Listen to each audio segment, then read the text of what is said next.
Yeah, so anybody that's watching now, they can see Emrys farting. He's now farting himself silly. Times. I fell into the burning ring of fire. Too many jalapenos. Oh, he's brilliant, is he? Dear viewers, we have had upgrades. Yes.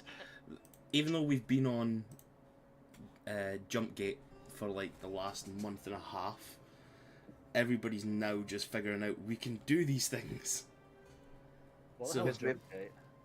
It's it's like a new version of whatever it is for Roll20. So it's like a newer software or something like that. It just makes it a lot easier and a lot more interactive for people to be able to do whatever shit it is they want to do. But anybody who's watching, welcome back. Hello. Hello. We're back after 2 weeks. I think that's given people enough time to digest what's going on. Not that there was anything bad happened or anything like that. Just we're in a party. We've got a bit of a drink on, a bit of a vibe. Some people have pulled. Some people have shown up that might not be wanted Or expected. or expected. Somebody got in trouble from their mum. Not going to name names, Vondra. I'm expecting that was probably the most unexpected thing of the game last session, was it? Well, no, I suppose it's Killian turning up. But you didn't expect your mum showing up, so... No, I had an inkling because you did ask. Um, I suppose for the viewers' reference as well, we're all level 9, not just Sensor. I just noticed we're all level 8 on the overlay.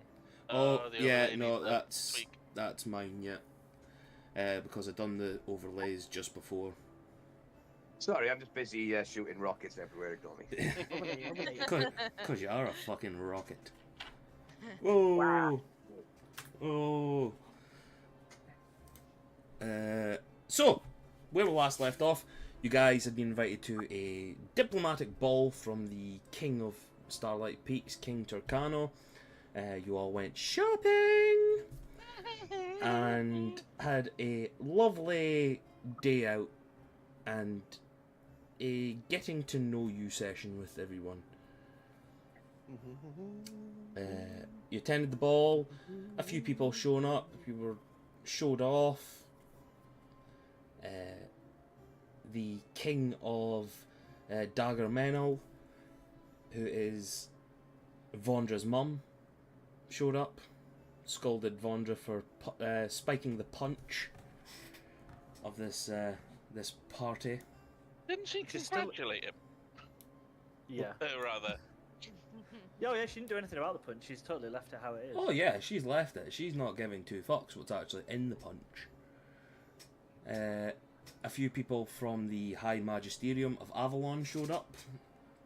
One of which is the father of the group bard Stormcrow. And the rest are of the family Milo, of House Milo. The family that you guys, other than Vondra and Sensoril, know to be the opposing house that helped cast Stormcrow out of his family in shame. If that's correct. That was known, wasn't it? Not sure. I think you did tell them. It's Because- been alluded to a couple of the members of the group, yeah. Well, in game you guys don't know that then. Sorry, I've forgotten it already. That's fine. That's fine from the wizard who should remember everything.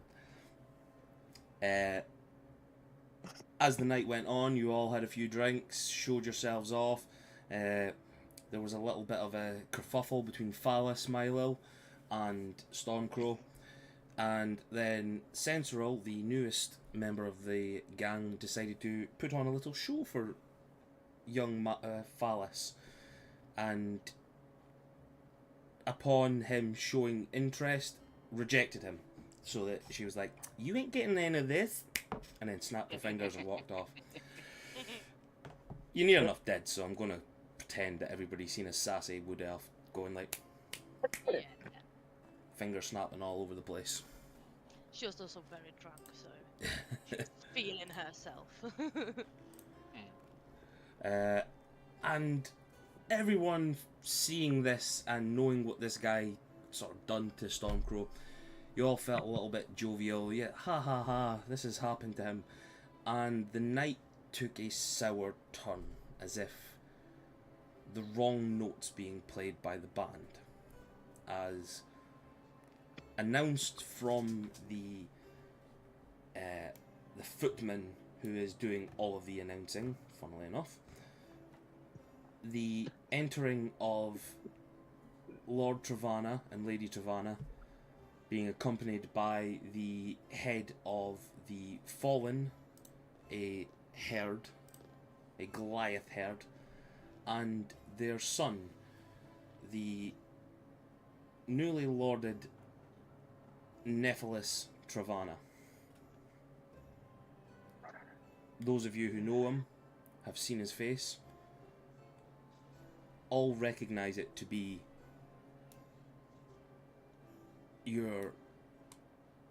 the thorn in your side, the guy who has killed members of your flock, members of your group.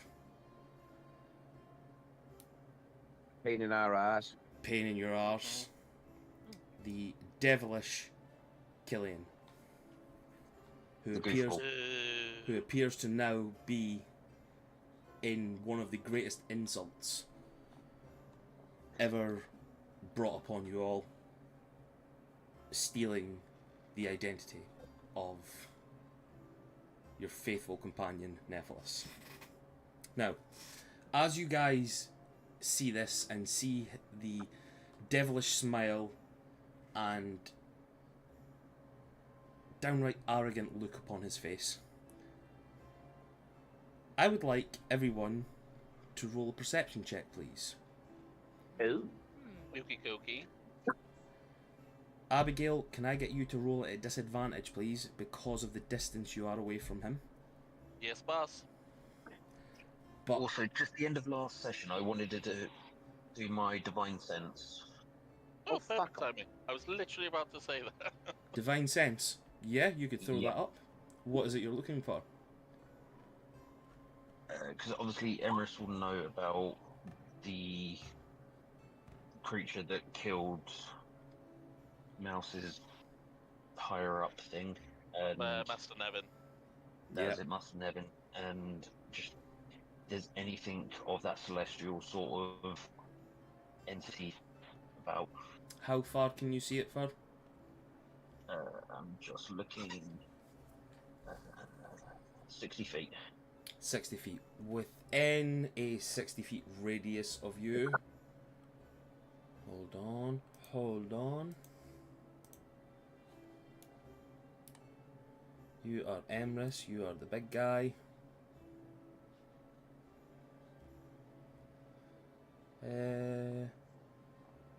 So, how are you getting 60 feet for out to there? And yet, that's my 60 feet. No, I was going to make a crude comment then, but I thought I wouldn't. How's yours bigger than, how is mine's bigger than yours? Genetics, obviously, but I'm measuring from a different place. yeah. You've got I'm to do measuring from the base. Yeah, I don't know you've where got- you're going from. you've got to get it from the base. Yeah, I'm going from the base. The only So- sense that you can get of anything of those types, you get a small sense from King Turcano, but that is to do with his elven heritage that has a small sense of celestialism, and you get a small sense of fiendishness from Nephilus due to his tiefling birth. Bloodline. Yeah, that's the one. But I think you got Lord Telep as well. But nothing of the magnitude of what you've been described from everyone in the case of the Morinai that was unleashed hits your senses within the 60 feet. Okay, awesome. So, as you guys are sort of now getting caught by this, you feel a strange pulse from Mouse, and you see a faint glow about her, and you just hear her go, "Oh, not now, not now," and she bamfs. Bye. Now, for Sentinel, I'm going to imagine that you guys, during your shopping trip and stuff like that, and then probably everything that the time that you've spent with Emrys, they'll have explained what Mouse's bamfing is. She has a somewhat a small connection to the the Fey realm, and every now and again it pulls her back towards. It pulls her to the Fey realm for brief amounts of time within the mortal plane, and that's just to explain why Robin isn't here. So when she bamfs, it's literally because Robin's not here. Okay. Because I know she did say she wanted to send a message to King Takano about Neff, but I don't know if you want to put that in there. I don't. Not Neff, Killian rather. Gonna assume that she didn't have time before being bamfed though.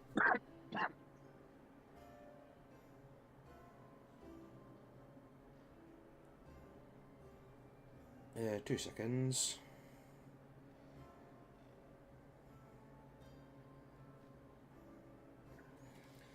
So, with your perception checks,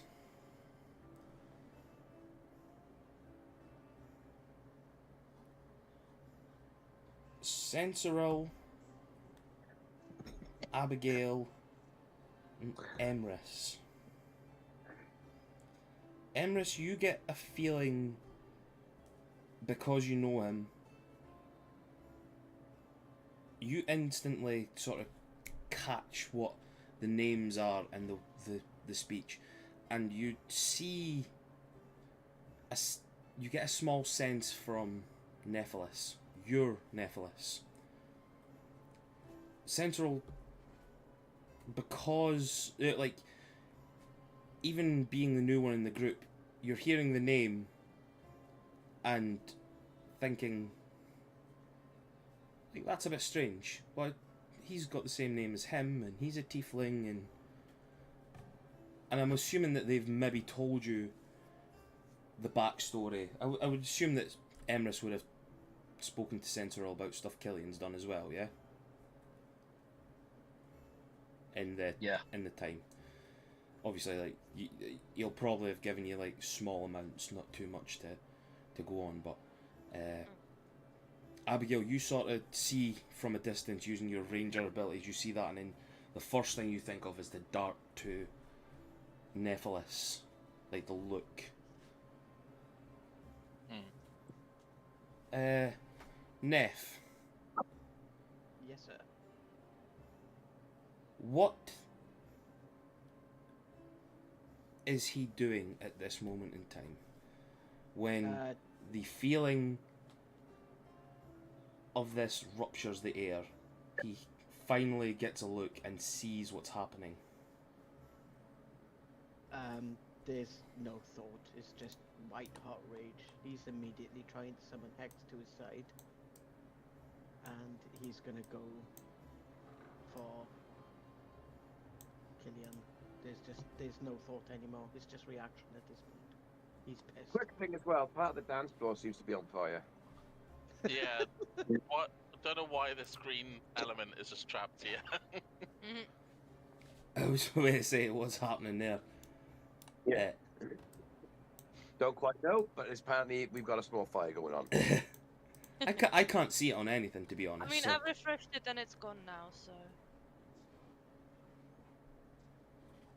uh, 2 seconds.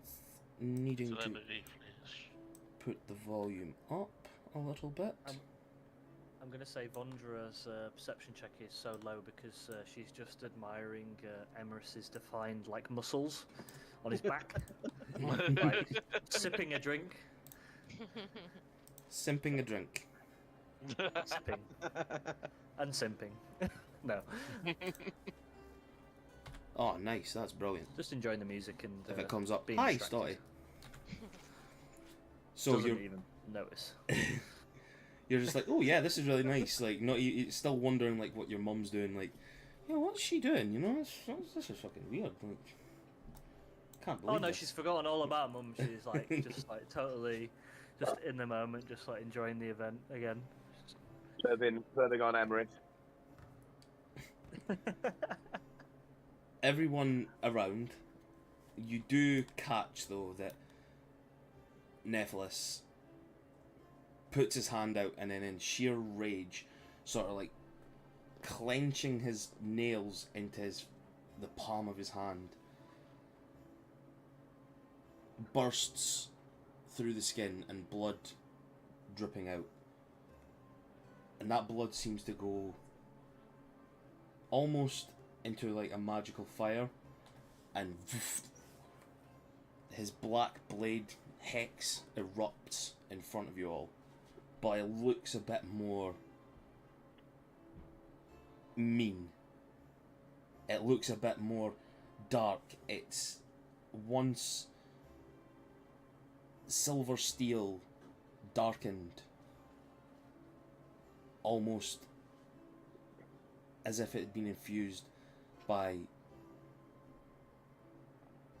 the darkness in the other realm itself, with the white hot rage coming from him. I'll just tap Emerus on the back and go, Emerus, why is he doing that? Emerus noticing will just put his his hand on Nephilus' shoulder just to try and reassure him that this isn't the best time to be doing this. Yeah. At the same time, Stormcrow is standing in front of him, desperately trying to calm him down. Can you hear everyone now? Emerus will be ready to grapple Nephilus if Nephilus tries to lunge for anyone. Neph, Yes. No wonder you're so fucking holy. feeling the grip of Emrys on your shoulder, having Stormcrow holding you back a little bit. Can I get an athletics check from you, please? Okay.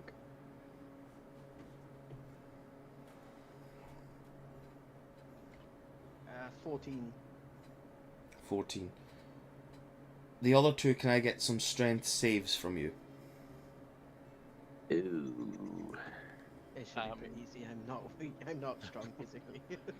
Also, Darth, there is a second sensorial and a bonus mouse. Fuck me. Oh, I don't see those. Yeah, I'm not Ah. seeing them at all. Weird. I'm seeing double. It's all good. Might want to Don't mind me. refresh roll 20. Yeah, I'm gonna do that now. Yeah, I know that they're probably there. It's I'm seeing a second Neff in between his parents as well. You might want to get rid of him. Oh yeah, that's what I'll do, you know. I'll do that instantly. Get rid of that other one. Come on, that deserves a inspo, surely. It was a good try. It's not going to happen. Neff, you sort of start pushing yourself forward, this extreme look in your eye, as if you're going for this new Nephilus. I can't believe I got a nat 20 on that as well. I know, that's fucking unbelievable. You feel Perfectly the timed. pull of Emrys sort of holding you back a little bit, but it seems to be Stormcrow, whether it be through panic or understanding, it seems to be like he is rock hard. He is stiff right now for you. Question. Yes, you can't Oh, see yeah. you can't see it through his pants. Honestly, Um, you could cut diamonds with it. What's Mayron's reaction to seeing not Neff? What, Stormcrow rock hard? I don't know. I mean, I'm not getting the vibes from him, but hey, I'm open.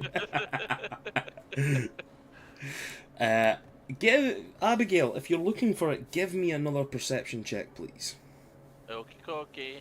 I was actually going to make a new token for Myron earlier on, but I forgot. Or Myron. 17? 17. You look over and you see him standing against the table. Absolute, not terror, but disbelief in his eyes. Rage building, but you see Morgana Ran, who is the enchanter you've all met before, sort of holding him back a little bit. Blessing, thank you very much for the follow. Just sort of holding him back a little bit, like her hand on his chest, and they're speaking. And you see her sort of eyeing this, like, new people up as well. Oh, I thought we just had a new follower there, and then it's just been deleted by moderator, so it's obviously somebody, fucking one of those, oh, get new games here at blah blah blah, whatever it is. Thank you, Stoy. Yeah, you see the sheer, like, rage in their eyes as this new family walking through the ballroom.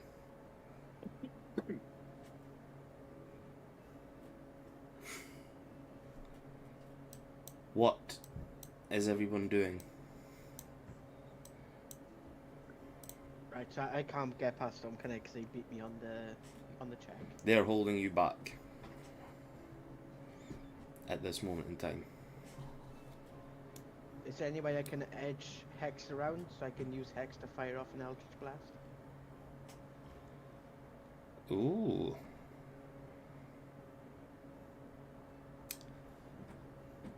Can I do a persuasion roll to try and convince him not to do it at this moment?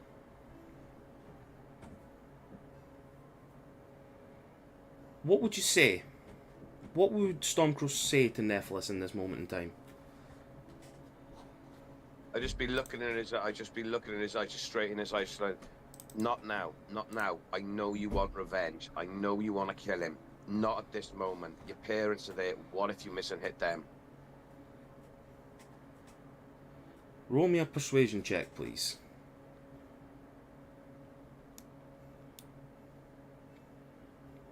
Jesus. Jesus, fuck! Nice. Now, Rob, Holy shit. I'll let you decide if that works. I'll let you decide the DC of this. What would he have needed to get Nephilus not firing this off? He's pretty pissed right now, so I think if DC would have been probably 25. So I'd say he passes, just. Nice. Fair. So realistically, somebody would have needed a natural 20 on that if it was anyone else. The fact that it was the bard that spoke this. Yeah, pretty much. And, like, because we're both charisma-based classes, like, he would do better. I would know that he would probably do better anyway. No, it's fair. That's Hearing... 25 for everyone, but 20 for Stormcrow. Yeah, exactly. I only rolled a 16. Yeah, alright. He's got a. So all he needs is a 12 or something like that. Yeah. Jesus fuck, man, that's OP. I forgot that Stormcrow was a bard there. Nephilus hearing the words of Stormcrow, you sort of start, as you're trying to push the blade around with the arm that Emeritus is sort of like holding down, you're trying to turn it, pardon me, past Stormcrow, and then you just hear the words and it sort of emanates. You see your mother and father, even though they're laughing, joking, waving to the other diplomatic people in the crowds, staring at Killian as he's walking with them. You get the sense, not here. Whatever this is, they don't deserve it. I can't do it. I can't do it.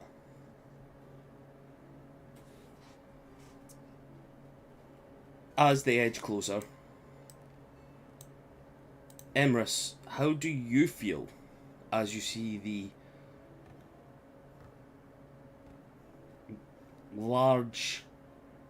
larger than you Goliath stumbling his way in,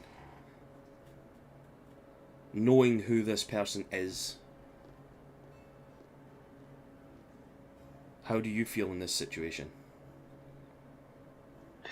Emrys will be absolutely fucking raging and want to dive in and rip his head off, but he knows this isn't the right time. It's not the place. So the barbarian with cooler head than the warlock. The time alone, meditating, and without his friends, he's been able to center himself a little more with his rage. The group approaching along the dance floor and the carpet stops before you. The older gentleman, Lord Travana. If you would kindly move out the way, please. Staring at you all. The Yeah, devil. just so you know, Rob's just nipped out. Oh, is he went? Is he? Case- Yeah. Where did I go? How dare he leave at a time like this? I know. He should have walked in beforehand. Yes, exactly. How dare he look after the dog? So, when that's happening, okay, I'm just standing dead still in front of Killian. I'm not budging. Killian. I'm not even acknowledging him. Nephilus number 2. No, he should be number 1. Nephilus number. Oh, fuck. No. Rob's not here to get a reaction from that as well. That's bollocks. Fuck. I would have got a good reaction from him. Arsehole. I did say. I know. That's. You were warned. I know. It's just forgot that he wasn't here. Time out. Yeah, let's all just wait for him. We'll all just sit here in silence. Okie dokie. Yeah. Vondra's wondering why Emrys is ignoring her. Guys, what's going on? Emrys, are you not? What did Vondra ask him again? I said why is he doing that? As in, like, why is he? Because I couldn't see Neph number 2, but I could see that. I would like to think I could see that the real Neph was preparing Bag. a hex blade. Okay. Hey, Neff number 2 is back. Yes, Neph number 2 is back. Neph number 1 has just wandered up. That's Neph number 1, just in case you're wondering. It's an outright lie, and that's something we agreed to as a group. Yes. So, they wander up. Lord Travana has asked that the group move out the way. show them some courtesy. And Stormcrow in front of Killian, trying to keep you back, is adamantly not moving. What is everybody wanting to do in this moment? So Abby has, since Ball Snap and the others have walked in, sort of backed into a corner, and is going to cast invisibility on themselves. Oh, okay. And is sort of trying to get as close to King Takano as possible to tell him bad guys, basically. But I'm doing it bit by bit as they're shifting, sort of, I've shifted Abby, sort of thing. Okay. So So, I'd say Abby's probably got to about there now. as you move to within a 20 feet radius of him, you feel your spell sort of drop, and you feel visible once more. Oh boy. Oh shit, yeah. Anti-magic field of some sort? Yeah, it was worth a shot. It was worth a shot. You are in a king's fucking palace, like with a king there, like yeah, it's good shape. I have at least caught his attention as I pop back into visibility. Yeah, you sort of like doing the fucking Scooby-Doo sort of creep like that, and then as soon as you get within the field, you feel it drop, and everybody just sees you like doing the fucking Thriller dance, like, oh.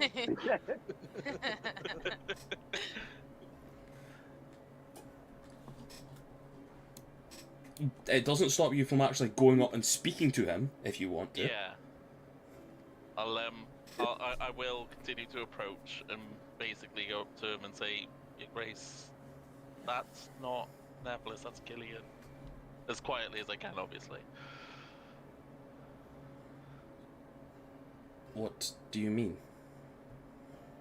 The person in the center of that group that has just arrived, that is now in front of Stormcrow and the rest of us, is the one who killed your crew, killed our comrades, and the one we've been looking for. He's the one that took Jeff's boys. He is not Nephilus, he is Killian. Give me a persuasion check, please. Okay.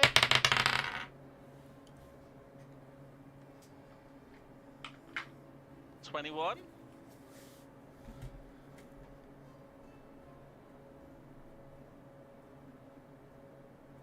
King Turcano turns to you and places his hand on your shoulder.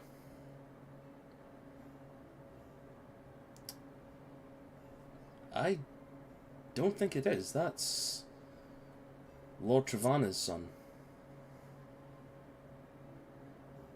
We got the invite back, or the response back from them, and told us him 2 months ago. I mean, he's Are gonna you- sort of. Are you sure Go you're on, not sorry. mistaken? Am I not mistaken of the face of the person who killed Twilks? Am I not mistaken about the person who killed my partner?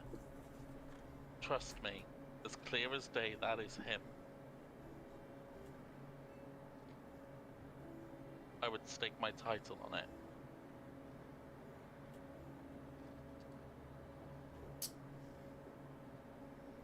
Okay, I'll take your word of this.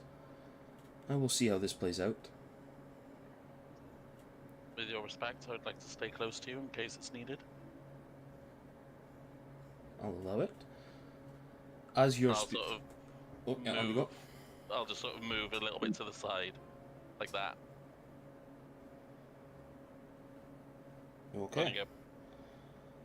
As you're doing this, the group wandering up to the royals wandering up and asking for the movement. You guys standing there defiant? I'm just thinking, why should I move? They could just walk around.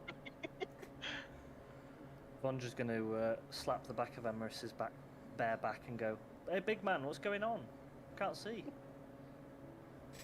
Well, Emerus will just pick Vondra up and just pop Vondra on his shoulder, hold his chest up, and just not move. I'll just respond and go, "Ah, I understand now." while this is Thank you, happening, man. can I have a quick look at my father and the representatives from House Milo to see how they're reacting?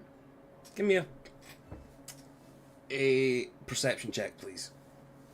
Okay, so we're not But at daylight. so I'll it's a say big that roll. I'll say that it would be at disadvantage because you're currently trying to hold Nephilus back.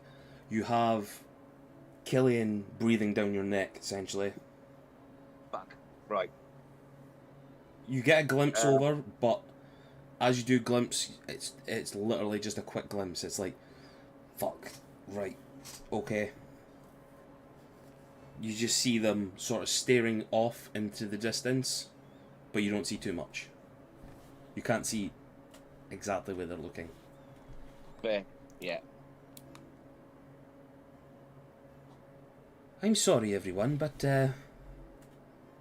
my father asked if you could move out the way, please. You feel that breath, that voice hit the back of your neck, Stormcrow. Nephilus, you hear it ringing in your head. Those words, my father.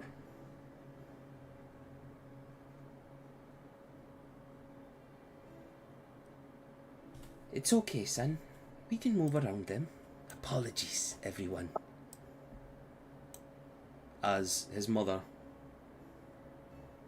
grabs Killian's arm and moves them around.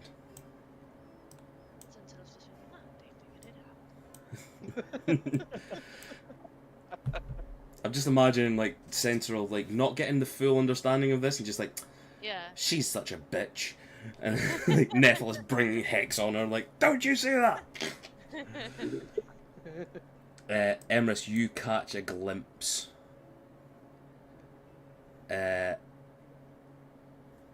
of Kramek staring you down as he walks past. He's wearing something familiar to what you're wearing, but a lot less. It just seems to be like a strange, raggy bearskin. But this thing looks ancient. This thing looks dustier than a nun's fanny. Like, this thing looks fucking unbelievable. It's old, it's tattered, it's probably something from 10 generations back. And seems to be more an antique than a form of clothing.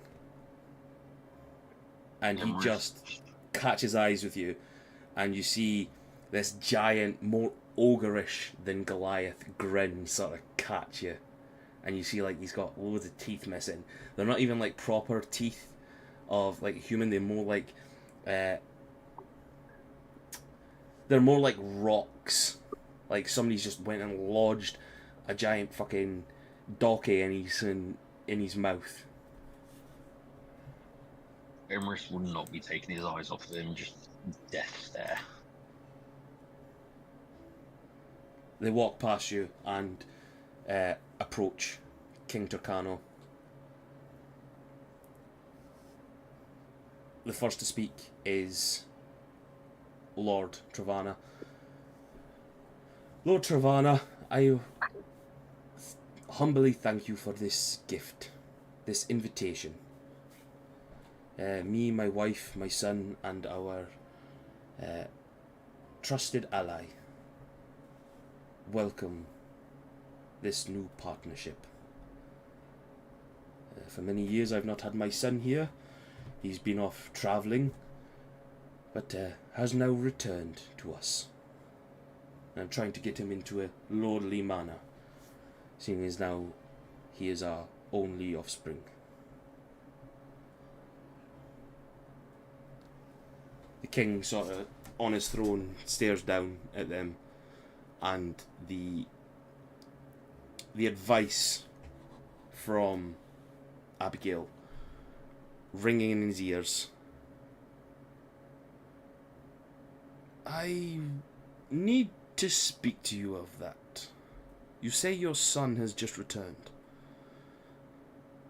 I have it on good authority that he is actually a criminal of sorts. You hear like this abashed sound coming from Nephilus' mother. Why would somebody say that? I do not know, but I need some sort of proof. Some sort of identification to this. Nephilus number 1 sort of looks up and all aghast, just... Well, that I could provide. And he pulls out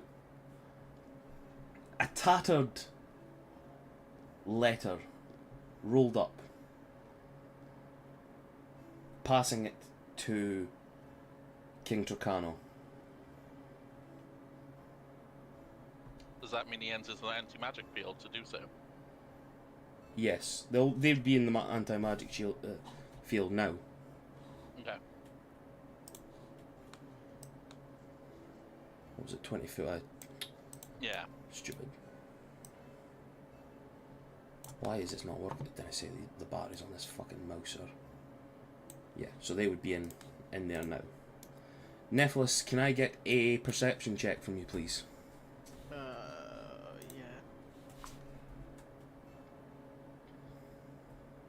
Oh, I was forgetting who I was asking there. 18. Fuck off. Honestly?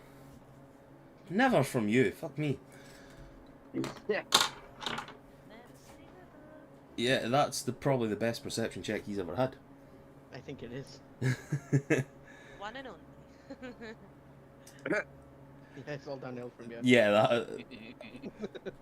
He's noticed the nice fucking carpet underneath. He just wants to hide underneath it again.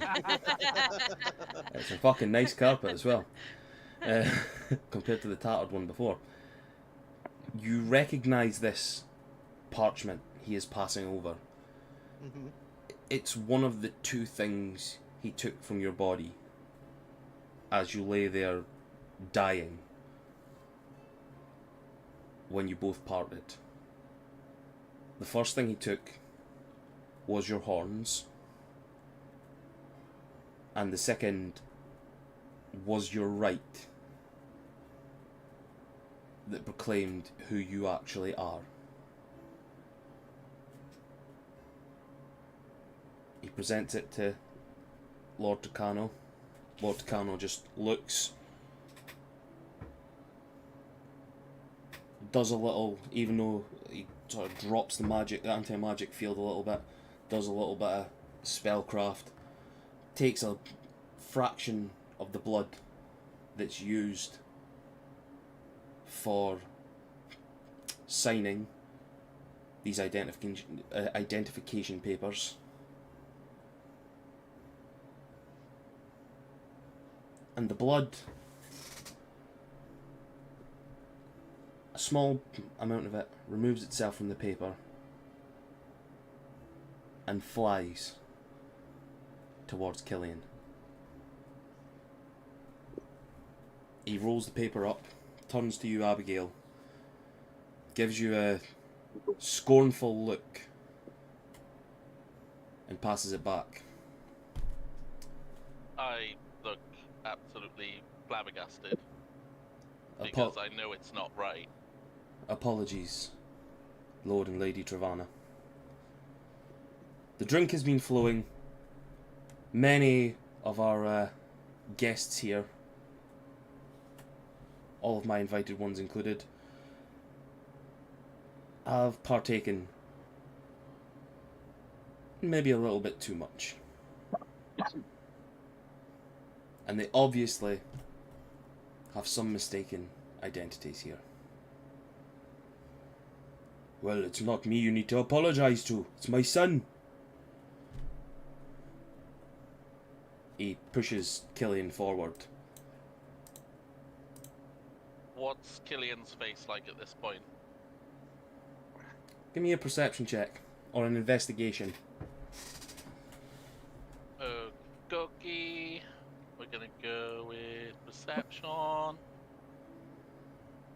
16. You see a slight smile of vindication in his face. And slow stares off in your direction. You feel that the smile isn't for the king, it's for you. And it's for everyone standing behind him right now. Okay.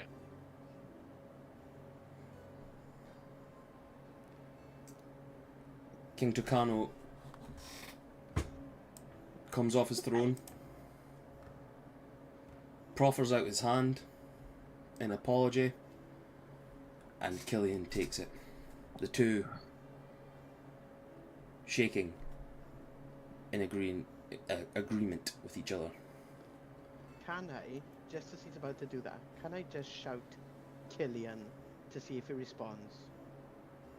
Like really shout it, just go, Killian! The sort of thing where, like, when you're in trouble, you can't help but instinctively look back, sort of thing. Yeah, like no matter what you, no matter who you pretend to be.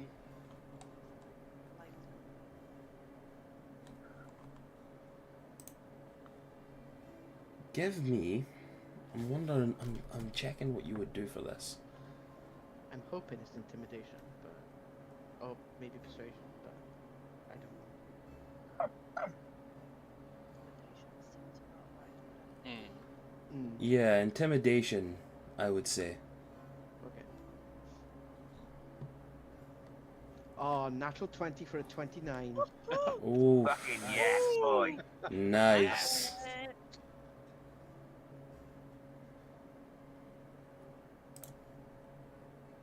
Oh, No.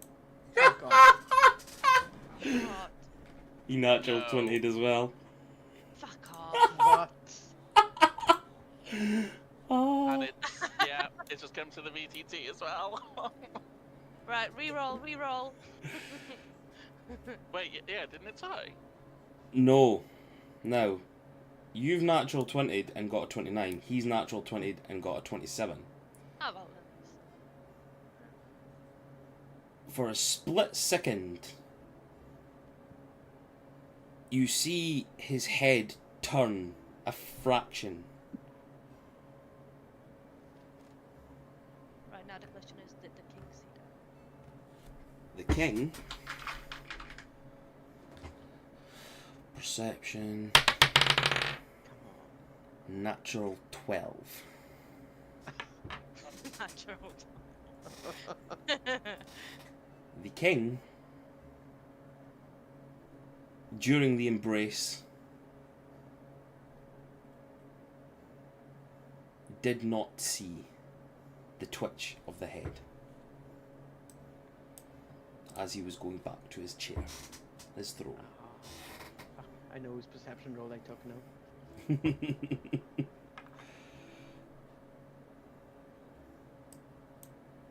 Killian, stepping past his parents, seeing you, Nephilus, as he's walking past her, leans in and gives your mother a peck on the cheek. It's okay, mother. You and father go have a seat. Over there. The two bow to the king and sit with the High Magisters of Avalon. They do. Killian walking over to you, Nephilus. Yeah. I'm so sorry there. but I think you have me mistaken for the wrong person.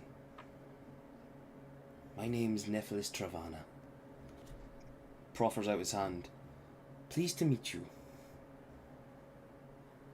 I take it, and as loud as I say it, I also say, I'm also Nephilus Travana. What a weird coincidence. As loud as I can. As you say that, like, all the guests... Yeah, give me a performance check on that, actually. Ah, no, that's a 12. 12. As you do try and shout that, the band begins playing again. The hustle and bustle takes over, and it seems to be that your words are drowned out once more. He pulls you in a little bit, like, that's very nice, and sort of leans into you a little bit. There will only be one of these days. Oh yeah, I'm counting the days, don't worry. I hope you all have a lovely evening now. I have to go and sit over there with my family now. And he wanders off to the seat and sits beside Phallus Milo. Kramek, staring at you all once more, just turns to Emrys very slightly. Well, the pup. Good to see you. And wanders off to his seat. He's walking past. Say, can I just say loudly, oh wow, the monkey talks.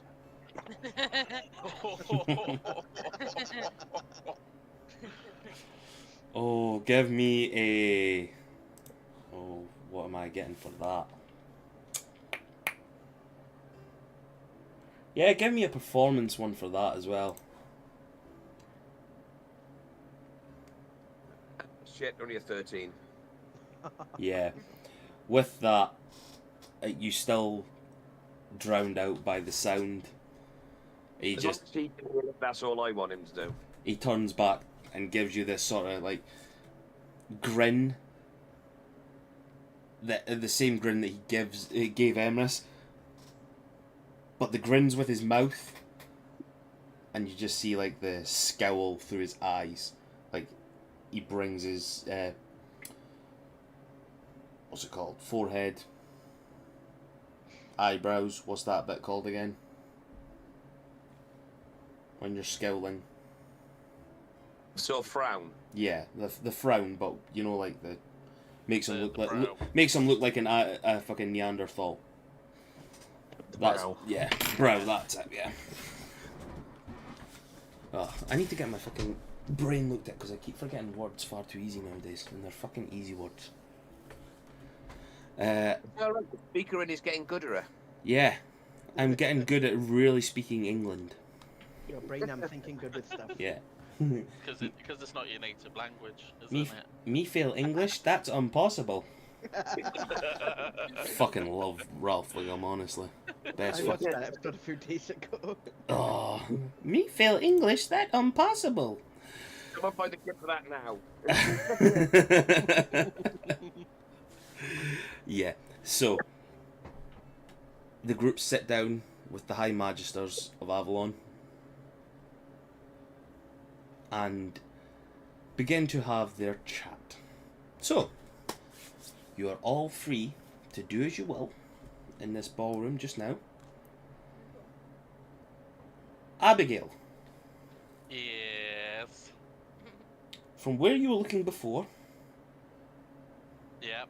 at Myron and Morgana, Yep. you see Myron chatting to Morgana, looked over at Nephilus and things like that, but looking away from him now, but he seems to be pointing to you, and Morgana catching glimpses of you from the distance.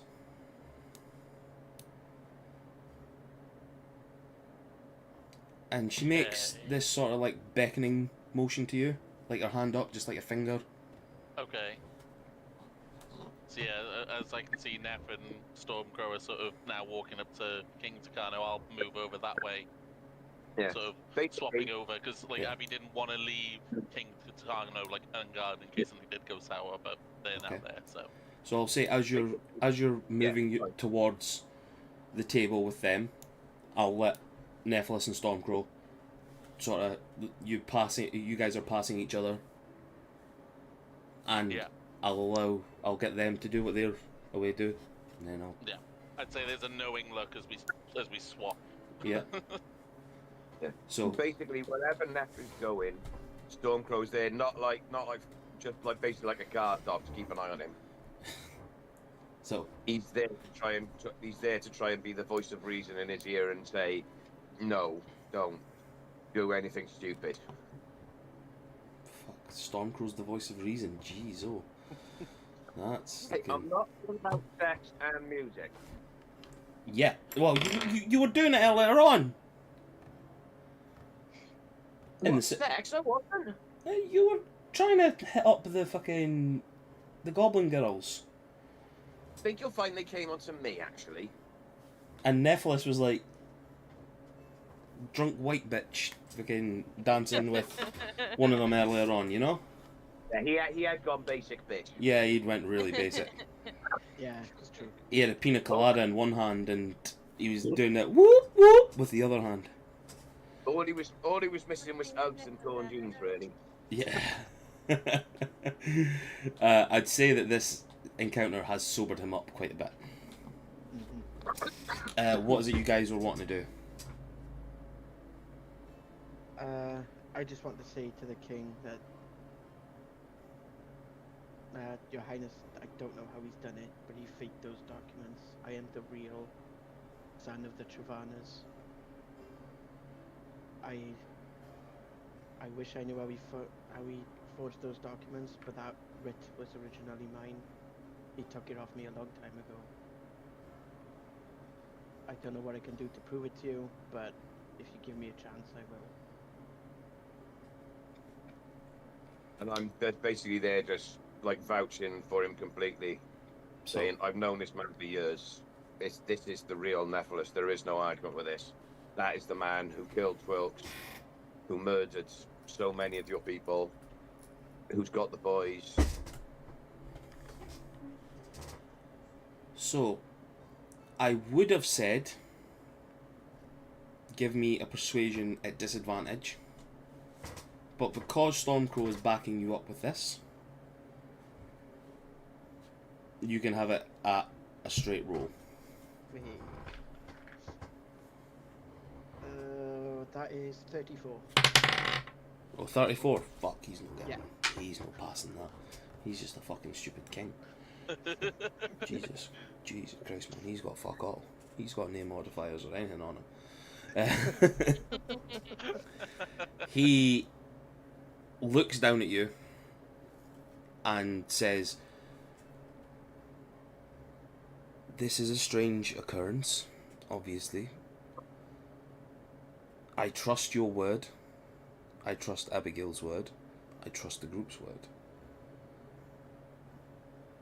But I've just done the same magic that I would do on anyone else.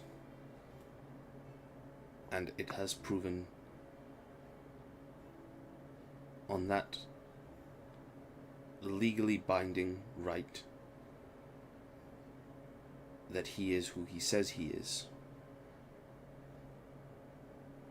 And he puts his hand up a little bit and sort of pulls you in. "I'm not saying I do not believe you. I'm just saying at this moment in time, do not do anything until I can get something sorted. Until we can get further proof. Can I ask Please." if you would be so wise if your parents just walked in and saw you like you were a stranger? I would not.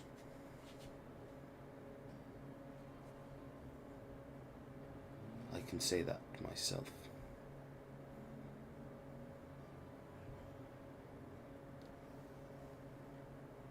Very well. This is not something I was prepared for. And I do not think you were prepared for this.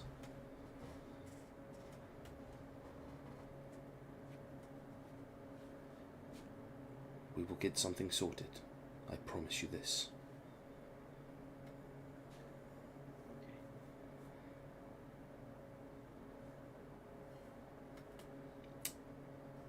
Emerus, Vondra, and Sensoril. Is there anything you guys would like to do whilst this is Emrys going on? will be chatting to Sensoril, just seeing how she's doing because of being in this new group and apologising for her being pulled into all this stuff going on. Yeah, I just wanted to say, like, Sentinel wanted to just, like, kind of... She's all confused, she doesn't know what's going on. She can, like, feel that it's not good. And she just kind of looks at Everest and be like, it's okay, you can explain later. Wandra's just going to whisper in Emerus's ear, but so Sensoril can hear as well. Just go, so what's the play? What's the play? I just think for now we just don't do anything stupid. Too many innocent people may get hurt. That sounds sensible to me. See what they do then. No, Sensoril's the other one. That's her not sensible. Oh my god. Boom. I just took psychic damage. Give yourself inspiration. Oh, fuck. Inspiration. Unless it's for the king, for the king. I disconnected instead of going into the soundboard there. Smooth. Yeah, that's fine. I've just taken inspiration for myself so I can get to reroll whenever I want to now.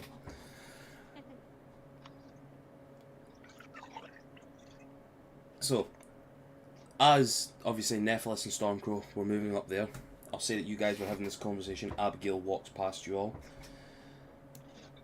Abby, you get to the table, and you get close to Morgana and Myron. You see the strange tension in Myron you've never seen before, and Morgana just sort of calming down a little bit, and she turns around. Jeez, oh, he's telling me some things here. Is it true? Is that who they say he is? Yeah. Despite the fact that whatever he's done, he's managed to pass himself off as someone else. But yeah, You're kidding. you can see just as a quick thing that like Abby is doing everything to keep themselves as level as possible in these responses as well. Well, But yeah, that's a doozy. So, I don't. Is that who done everything to Mags? Abby bites the lip and just sort of nods. The gods. That bastard. What? I'm sorry. This is fucking disgrace. You do not know how much I just want to leap over there right now. But this isn't the place. Myron just downs a drink and just sort of like throws the chalice out the way and fucks off. I really need to speak to him. Morgana just sort of like touches your right shoulder and just leave him be. He's been doing something important for the king. He's a little bit stressed out. He and Telep have been a little bit at each other. How does it feel as she touches your mark, Abigail? Ooh, good shout. Sit up there. Do you know what? I am going to run a performance check because I imagine it'd be quite painful, but I know like trying to hold off not reacting to it, which I don't. I flinch, like visibly flinch. She barely touches the clothes, and a small sort of like spark, sort of like static electricity, just sort of like goes off between the two of you, and she just sort of pulls herself back a little bit, and you feel an amount of pain shooting through your body, not just through the mark and through the corrupted part of you. This thing hits your spine, your legs, makes you a little bit wobbly.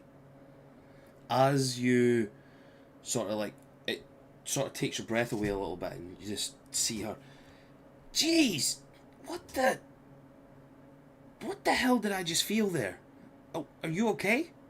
And she sort of goes over and sort of grabs you a little bit, but from the different side, she's making sure she's not touching that right side.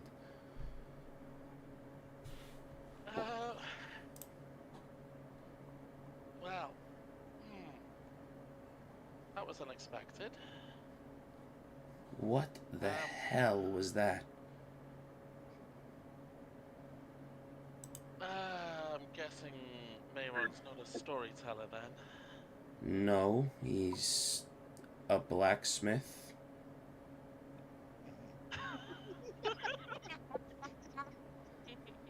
She says that with a really like cheerful grin, like knowing she's being sarcastic as fuck.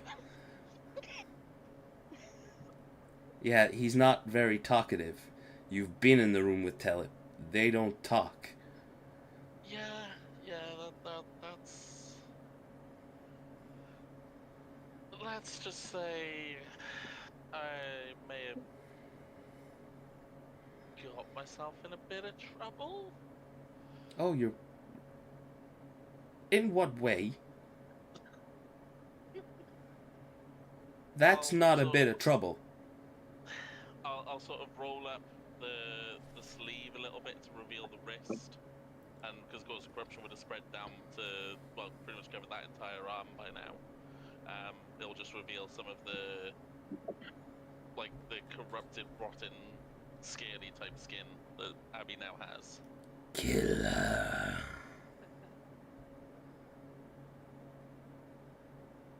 Kill her where she stands. You get this echo emanating in your head. A voice of darkness and dread. A familiar voice only ever heard in nightmare. A familiar one of the dread you've been feeling with this corruption. Something seems to have sparked when it's been touched, and you feel it echoing around in your skull.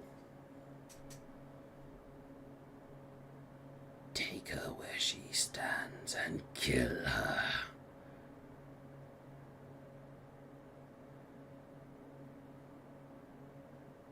But as soon as it sort of, the last words ripple through your body and your mind, you sort of snap out a little bit and get your bearings about you once more. Sorry guys, I just have to do this. Shout out to Jesus, he's listening in. Woohoo! I love Jesus. Yes, Jesus. Love Jesus.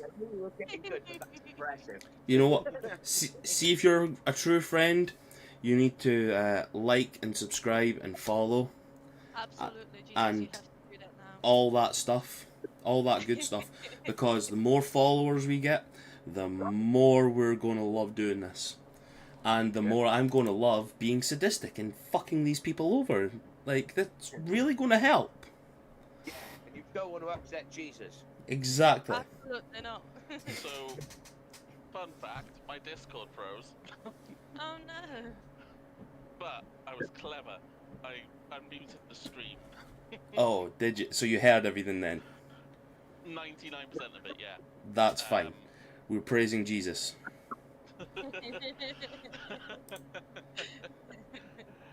So you got most of the gist of what was being said there. Yeah. Wants me to strike around down.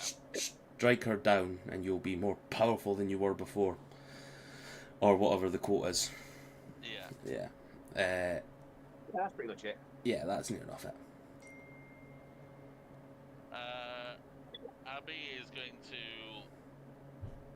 instinctively try and take a step back, like trying to fight it. Whoa. Are you okay? There's a look of pure fear on their face. Listen. I'm not gonna come near you. I'm not gonna touch you again. She puts her hands up. Is like please don't shoot sort of style. Like, look. Just tell me what happened. Okay? And you see her sort of start side scrolling a little bit. She starts crab walking, making sure she keeps all the way around. And she just sort of like moves off into the corner so that you're not within earshot of anyone. But she's like pointing as she's like crab walking, like, oh, this way, come on.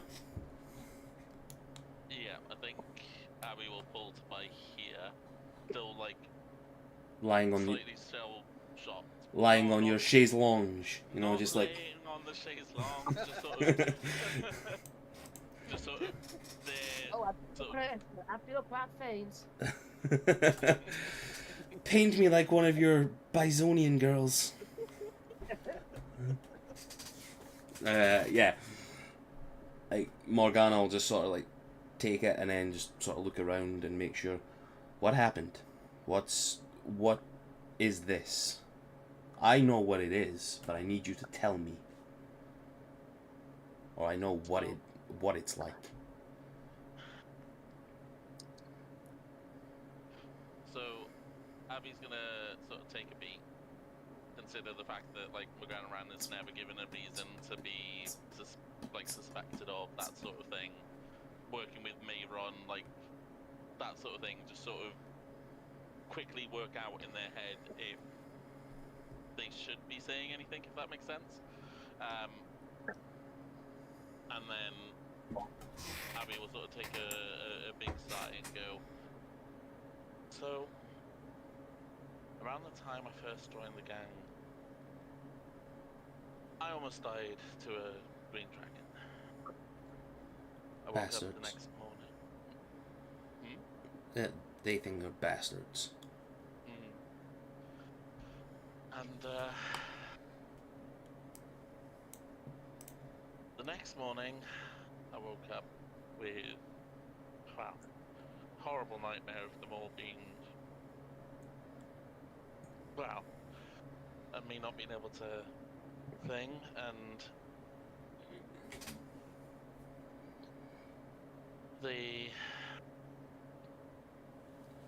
there was a mark, and I had powers I didn't have before. I could shoot a firebolt and things like that, but that's not what's caused this. Well, it is, but it's not. I've heard of sort of these marks before. It's not common, but it's not uncommon. It happens. Yeah. But that's not common. Pointing at the corruption that you're showing off. That's So, uncommon. Really. yeah. So, that was the first half. Oh God. A few weeks, I think, later, on our way to Alton, and to see yourselves in the the college, we came across a small town which, come to think of it, we should really go back there. We kind of were given a house, but anyway. Oh, Endymion's there. Sorry. Yeah, Endymion, that's why he's not here. He's been... The cave... it was meant to be a surprise. I'm so sorry. Just act surprised if something gets said. That's not the point. She's like sitting on the table at this moment in time, and Yeah. like speaking to someone with ADHD, she's now pulling off. Like, and she's like, "What? No, actually, What? focused, staring at you." I'm sorry, she's doing what to Abby? You don't want to know. Oh, So- it was one up, and I was like, bloody hell. He's really into that story. Jesus Christ. Keep going. He's listening. Yeah, thanks for watching, Jesus. Yeah. By the way, that's Connor Baxter who commented on there. Yeah, that's Jesus. Just so you know. Yay! So, the whole reason we got given the house was because we took down a group of cannibals that had been haunting the village for a long time, and once we took them down, something took control of me and pulled me into this hidden side cave, and then kind of blacked out a little bit, but I was transported to a different plane, and there was this massive fuck off dark dragon, just like necrotic and melting, and it had a rider, and we later found out that the dragon is Gaialu, but since then the mark got a further mark upon it, and it slowly over time has been corrupting / taking over my body. Oh.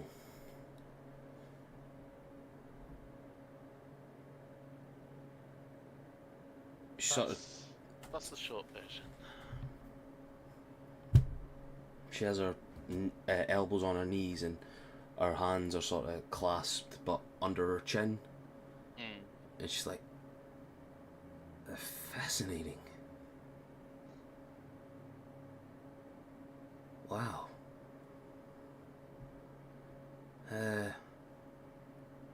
Can I... She just sort of like things up. Can I just have a quick look? I'll not touch anything, but just a little... Really? Here? Yeah, no one's looking. And she sort of like leans over and sort of like... Thing is at the collar of the top you've got on and just pulls it out a little bit and just looks down your top.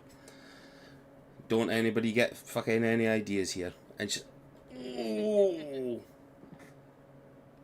And sees like where the corruption sort of caught you over like the chest area, and it's now like making its way up your like the side of your neck and down like basically almost like fully corrupting the right side, the right arm, and it's working its way across now. Yeah, I'd say it's probably also, obviously she wouldn't be able to see this, but I'd say it probably also has got to like the right leg at this point as well. Damn. I'm sorry. I was managing it for a while because I realised that not channeling the power through the mark meant that it wasn't working, but then when we went to the Fey realm, every time I cast a spell, it just got Worse. yeah. God. That is... Yow. Yeah, especially when we first met one of Mouse's masters, and they basically just said, you know, may you have mercy on your soul, because basically they are acting like I was already a goner. She has her face in her hands as you're saying that, and then just looks up like really confused. And they don't know anything. God, I mean, they are. the goddamn Fae. Listen, I'm not one. I love magic. My life is magic. God damn it, I'm one of the best enchanters in the entire fucking world. Not tooting my own horn here. That's what the guy over there is. I'm one of the best. I know magic. That I can stop that. I know things that could stop that. Easy. In fact, would it do it? Could it do it? But it's getting it.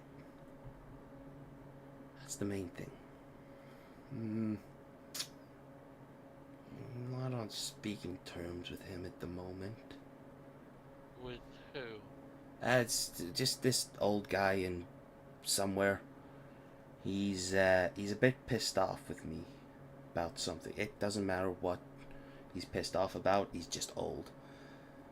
But he has something that might be able to help if you're willing to try it. But you might need to retrieve it. That's all I'm going to say about that part, but it's up to yourself if you want to give it a try. So, factoring in the obviously the sort of brief vision and things like that, and just like having to then express all of that in the most condensed way that Abby could without like breaking down. Can I like insight if Ganaran's like trying to be genuine about knowing how to help? Yeah, and roll me an insight. 21. You see she's telling the truth that she knows of something that may be able to help that. I mean, Mayron slowed it down a bit. Yeah, but he's an idiot. He's good at what he does. He's you've seen him. He's burly, red-headed elf. You know, nice pecs. Ooh. Bit of Wait, him. anything against red-headed elves or something? She hears you shouting, like you've heard her across the fucking thing. No, he's nice. They're all nice. But he is a bit of a himbo, though, isn't he? He's all talk and brawn and I can make things, but he can't enchant the fuck.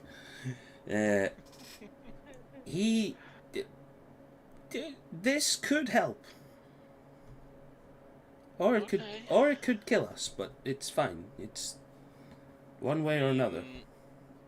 Corruption probably kills me. This might save me, but could kill me if we fail. I mean, well, the choice is up to you. If you and your friends and whatever, probably need your friends. It's something. It's an option for you. I could try a different route, but this thing might actually work more and better, and it's ancient magic. It's something that might listen. It's something that could help. If you're talking about something like Gaia Lug, like I've heard that name, and Demion, like I've had access to some of his books. Our master at the college, I've read his books. Ancient knowledge, ancient fucking gods, all that. If you got corruption of that, you need something that's on that fucking level near enough. You'll see the sort of the first little bit of glimmer of hope in Abby's eyes. Well, it's up to you guys. I'm needing I can get you information about it if you decide to. We'll not completely talk about it because I'm nervous about those fuckers over there, and pointing over to the pointing over to the table. I No, love how she has like no subtlety. oh no, she's fucking. She is no subtlety whatsoever. She is pointing over to them, and like pointing Telip's way and stuff like that. Like you see the way that she is pointing. It's like she's pointing to the other table, like Jeff's sitting at, and that as well. She looks past. No, moves her arm over a little bit, points to that. Like this place, fuck's sake, it's. How can you guys come to a fucking banquet and still have bad people here? Danger magnets? Jesus. Jeez. You guys seem to be like gathering enemies if like circling seas are surrounding you. Is perhaps maybe like choose wisely next time who you piss off? Abby's face just locks at that sentence. What do you mean, swirling seas? Circling seas? Sorry. Yeah, like you're going through all these treacherous waters. It's like fucking rapids around here. You can't speak in front of them. Can't fucking say anything because you're corrupted. Like, gods, how many bad people have you actually met in your time?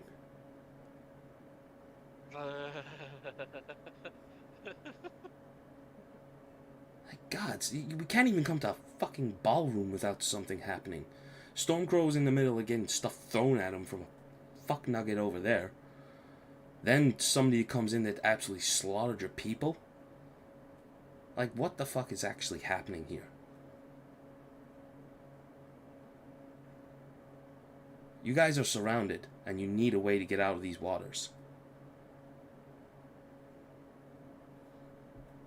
Is it just because you're like the college that you is by the sea that you have all these sea analogies to hand, or like? Have you ever fallen in the water? No, I can't swim. There you go. If you can't swim, don't go in the water. Listen, doesn't matter. It's just a turn of phrase. It's just an expression. Just okay. Just someone once said it, and whenever I hear it, it gets me on edge. Let's put it that way. So maybe a different analogy. Who said it? Insight check to see if that's like genuine, or like if there's like a guise to why Organaran wants to know. Yeah, roll me an insight. Freaking low. Jump. This 25. Yeah, she's confused. Like, where she's from, it's a well-known phrase. And seeing like you being a bit tetchy about it, she's like, "What? Like, who have you met that's spoken like this? Who's told you this?" Oh, you know, just down the road from you, the prophet. Oh. She sort of sits back a little bit, taken like, oh, that witch. Yeah, she's mad as fuck. Yeah, and then sort of more recently, the god Osiris.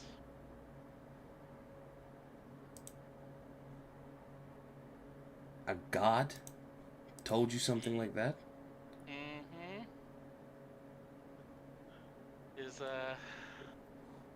we say, This is why is your insights went as a thing is advantage? default fighter trait. My fighter rune, the particular rune I've got, I think it's the, hang on, let me get you the exact one. It's the stone rune. It gives me passive, well, it basically gives me default insight checks at advantage. Oh, nice. Didn't know that. Just seen them there, and I was like, why the advantage? I never said advantage. Anyway. It also gives me dark vision of 120 feet. So Oh, that's helpful here. Nice. that that was kind of the main thing, and then I was like, oh, okay, I get this as a bonus. Excellent. Fucking Giles fucked off with your goggles into death. Didn't. No, he kept them. Oh, He kept them on his body. they could have gone to Vondra. He fucked off with with everything. He didn't give you guys anything. It was That's Neva right. that gave you everything. He gave you his gold sack. That was it. Yeah. Giles left you all his sack. Golden nutsack. Yeah. Sounds like Giles. Sounds like him. It's tainted a little bit as well. Smells a little bit sweaty. Why did I have to do it? Why say that, Dan? Why? Fuck's sake, man. Right, sorry, we're trying to be fucking thingy here, talking about gods and shit like that, and I'm doing this. So, you see, like, Morgana seems to be playing off something in her head, and she's laughing a little bit, like, nutsack. Sorry, it's, yeah. Well- I mean, the exact words were beware the circling sea, and then Osiris more recently said that the circling sea draws closer, and its prize coming ever closer. God, he likes to Really? rhyme.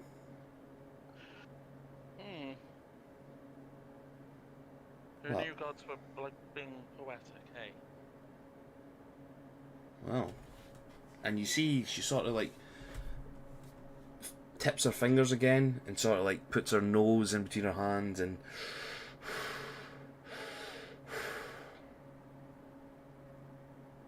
this. I don't like that then. Listen, she puts her hands up again, not being subtle in the middle of all this. It is a fucking common phrase where I'm from. Just when things are starting to get bad, people are starting to do whatever. That's what that means. Maybe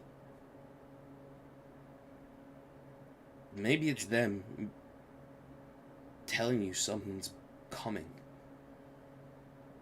Like, you are getting surrounded constantly. You've got a problem with him.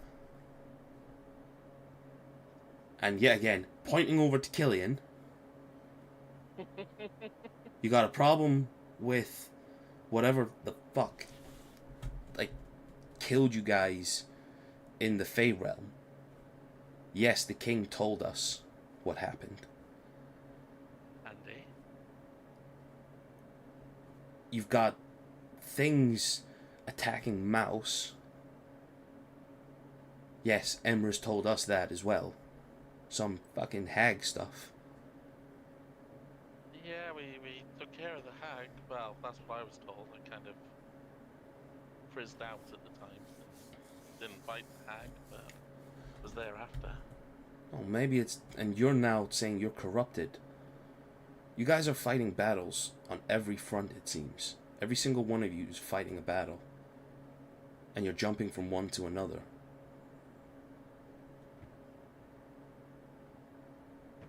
Maybe it's time to start closing off some of these. And she puts her fingers up. Currents. There's sort of a nod of thank you. Yeah. And maybe it's time closing them off. Anyway, listen. I'm not going to get involved with that part of it. I fucking hate that bitch. That prophecies and stuff like that. Oh, you're going to meet a man one day. Ooh, fucking asshole. But listen, I can only point you in the direction I know of for things like this. If you want, you can come find me with the group. I can point you in the direction. You could do whatever. But that needs sorted sooner rather than later. I mean, pretty sure the boys take priority over me. Of course. But what happens to you when that corruption hits? Well, if it was anything when Malu had his thing go poof. She sits up and like her head like, yeah, Like, what the fuck happened with that? Like, I remember seeing him. He had that little crystal, and then and people were telling me, Myron was telling me like, oh, some weird fucking creature, blah blah blah. And as she sort of like veers off into this conversation with you, we're not going to end it there. We're going to move off into a different thing, if that's okay. Yeah, that's fair. No, that's all grand. I will say, when I had to use the stream to listen in when the Discord was on, obviously I wanted to get the RP done first. We were all a bit quiet, so if you want to boost our volumes a bit, Fuck's sake, you I can. need to do this again, you fucking arseholes. Fucking stupid fucking volume. I hate it. I We'll get there. fucking hate it. Right, there we go. You're all at 140%. Hey. Why has someone put a video of fucking a transformer with a crane, Willie? Did you only just notice? I've only just noticed that. I've not been in Discord there. We've been deep in RP, I'll have you know. Yes, we're figuring this out for Abigail. Well, we've been extremely childish. Excuse me for entertaining ourselves while there's an important RP going on. So, while all this is happening, Board, okay? Sorry. while all this is going on,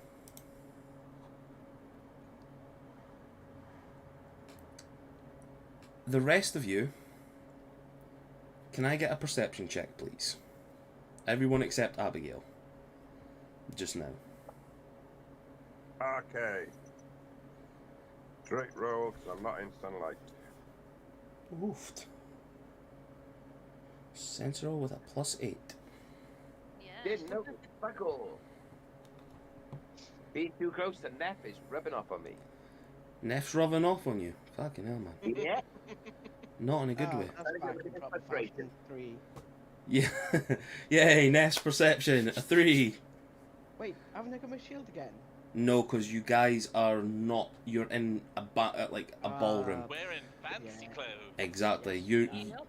The fact that you've even got Hex with you, because you've magically like fucking transported it to you, through sheer will and anger.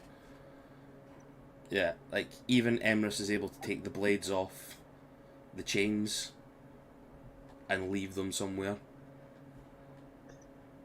But Yeah. he's still got his bondage gear. Yeah. Expert Warlock, baby. Emrys, can I get a... Is he away with the kids, is he? Yeah, I didn't hear what you needed me to do because Bear was talking to me. I'm not even going to say it on stream what I would say there. Can I get a perception check, please? Yes. Punching head. No, just...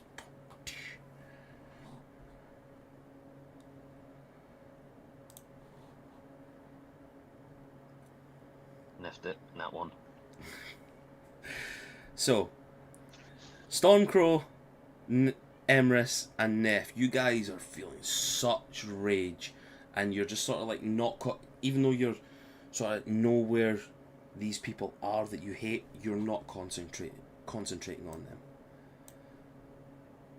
But Vondra and Sensoril, whether it be because you guys do not have the same connection to them, even though you've heard stories. Yes, Vondra, you've seen the desolation that someone like Killian can provide with what he done on the airship to the crew, to some of your friends. The amount of just bastard material he can actually come up with in his head to do. Like, you guys are now watching him, but you're not like you're not. You could see past all the emotional stuff, and you know, right? Okay, keep an eye on him, see what's happening, and you see the two of them get up from the seats and start wandering off towards a balcony area. as Nephilus, as the Nephilus Travana, air quotes there, walks past the table, he leans into Jeff. It's very nice to meet you. And Jeff turns around. You as well. And shakes his hand. Which icon is Jeff? My name is Jeff. Oh, The hippo man. GIF. The Gif. Okay. And Killian and Kramak, they walk past you, Abigail, whilst you're explaining everything to Morgana, and they hit a balcony and wander off. I wish I had parkour in this. You've got Satra, but you can't look through her Yeah. eyes. Exactly. When they leave, Emrys will do his new little trick. What is He that? will pull his hand off and throw it on the floor, and he'll turn into a spider and follow them.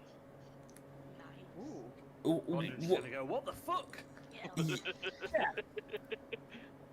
Yes. What the fuck? What trick is this? Let me just find it.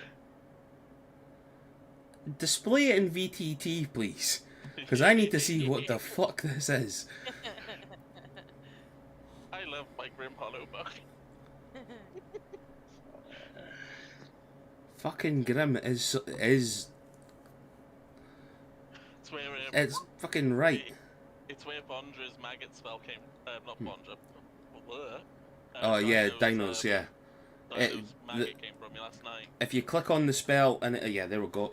You detach your hand at the wrist, transform it into a spider. While the spider is in 100 feet, you can communicate telepathically.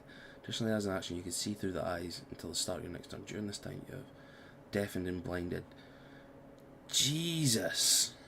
It's like better version of Think from the Addams Family. Yeah. But here's the thing, right? This is a Goliath's hand. This isn't just like, this isn't a humanoid hand. This is a fucking Goliath. This thing's coming down like a fucking rat. You take this off and it makes an audible thunk, like a fucking and you It's like a bird-eating tarantula going across the floor. yes, exactly. This thing starts crawling around. You This is there needs to be a fucking roll for this for something. Get right. This is going to think. Give me a sleight of hand check.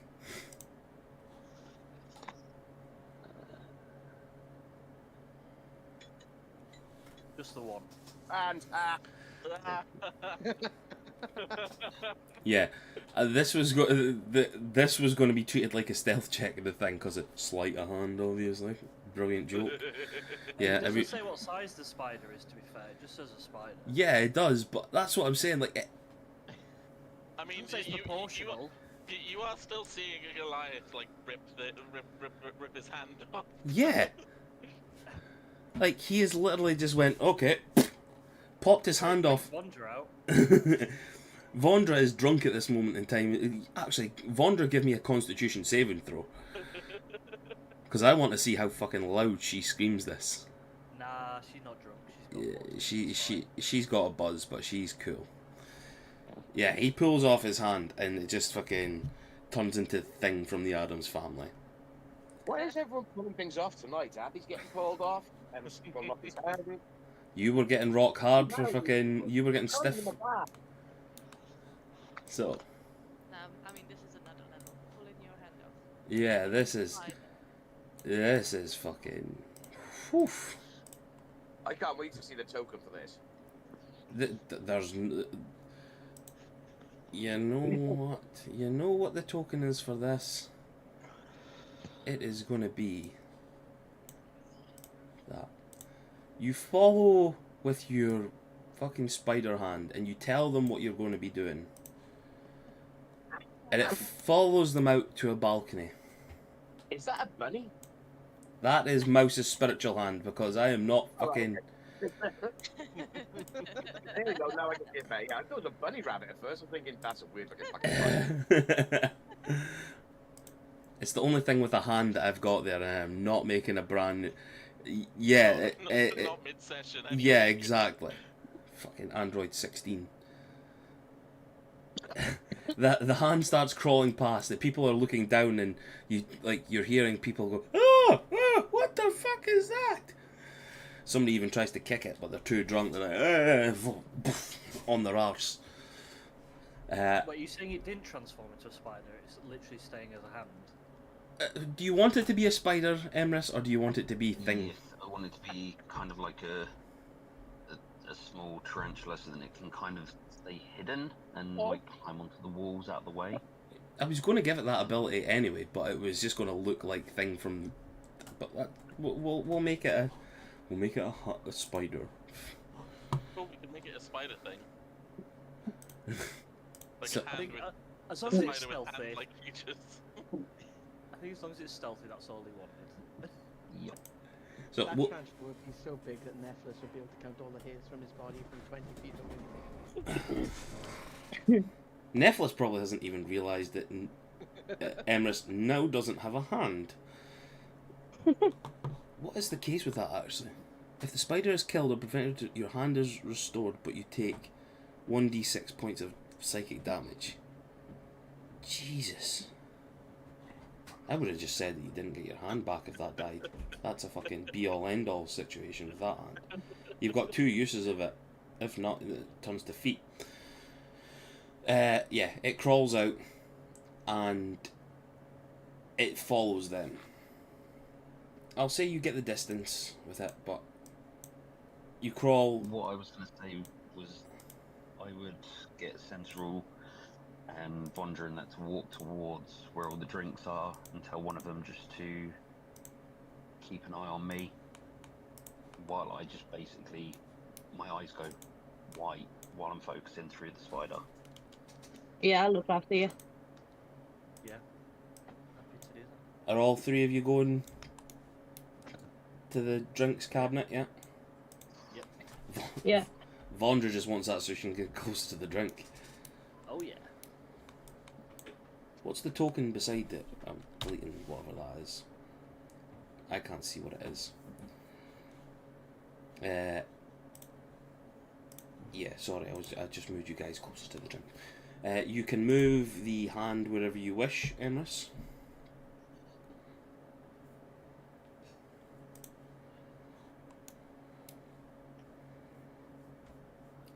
Just be perched on the wall over here. Okay. Now, give me a stealth check.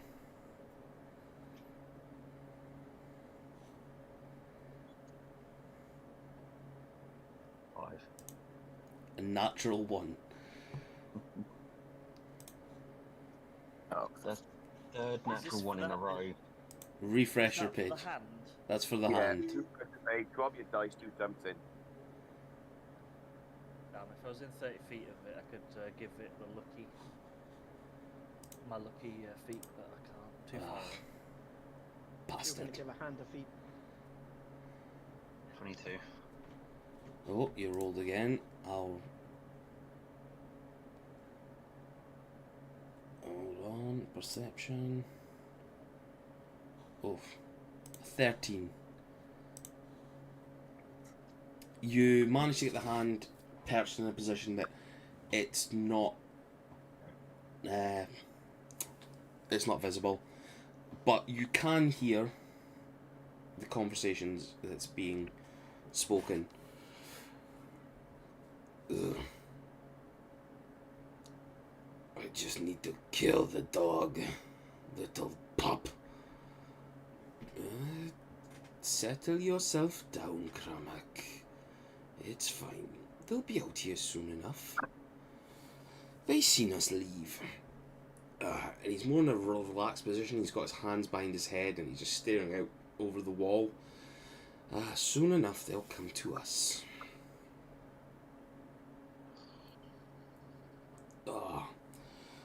My brother will not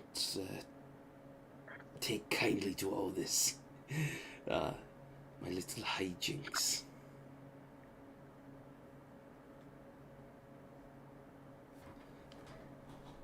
what would you like to do, Emrys? I will just relay what I'm hearing to the rest of the group. Saying that Killian is planning on us trying to take him on after what he's trying to do here. So that big man that he's got with him is Muscle, I guess. He's the one that killed Everest's family. Em- Oh, is- buddy, I'm sorry to hear that. Is Emrys starting to speak in the third person now, is he? He's doing a Drayon. He's doing a Drayon. Literally.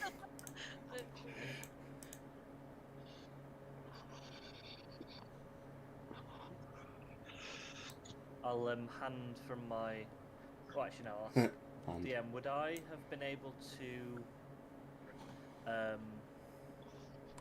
carry into this ball a potion, or would that have been confiscated? right, I will say.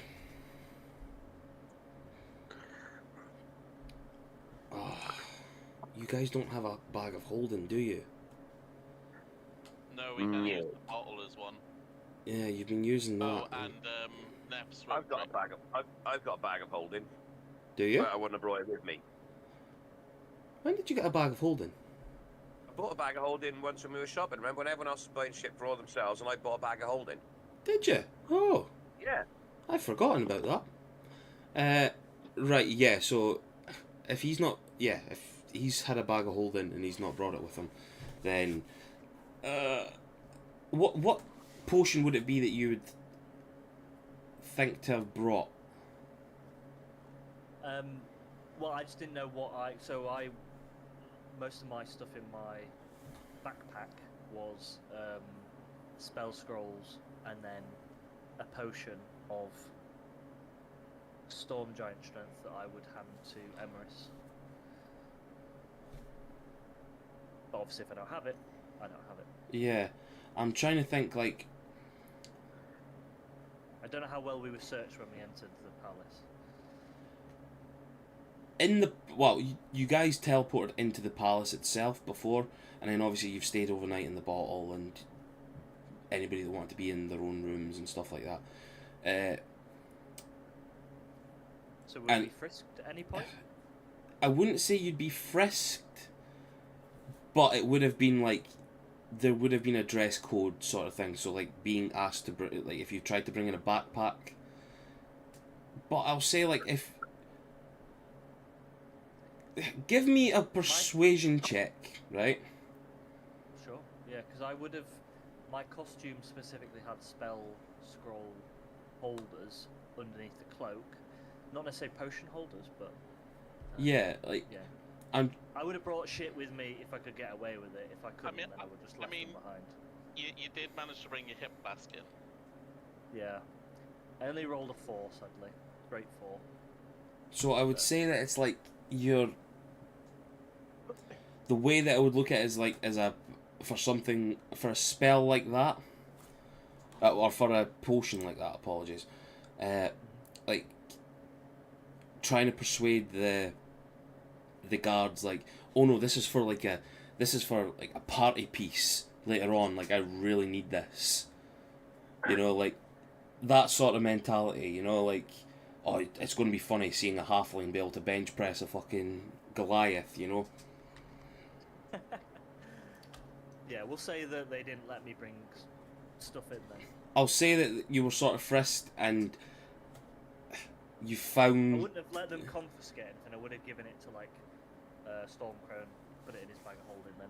Yeah, I wouldn't let them take it. I would no, let someone I didn't they wouldn't have taken anything from you. They'd have just been like, listen, the king said nothing like that. No weapons, no anything that could be used in that manner. Yeah. If you could just put it back, that's fine. You know, Yeah. you guys are technically lords of this place, you know, like they're not going to turn around and like spear you for doing something wrong.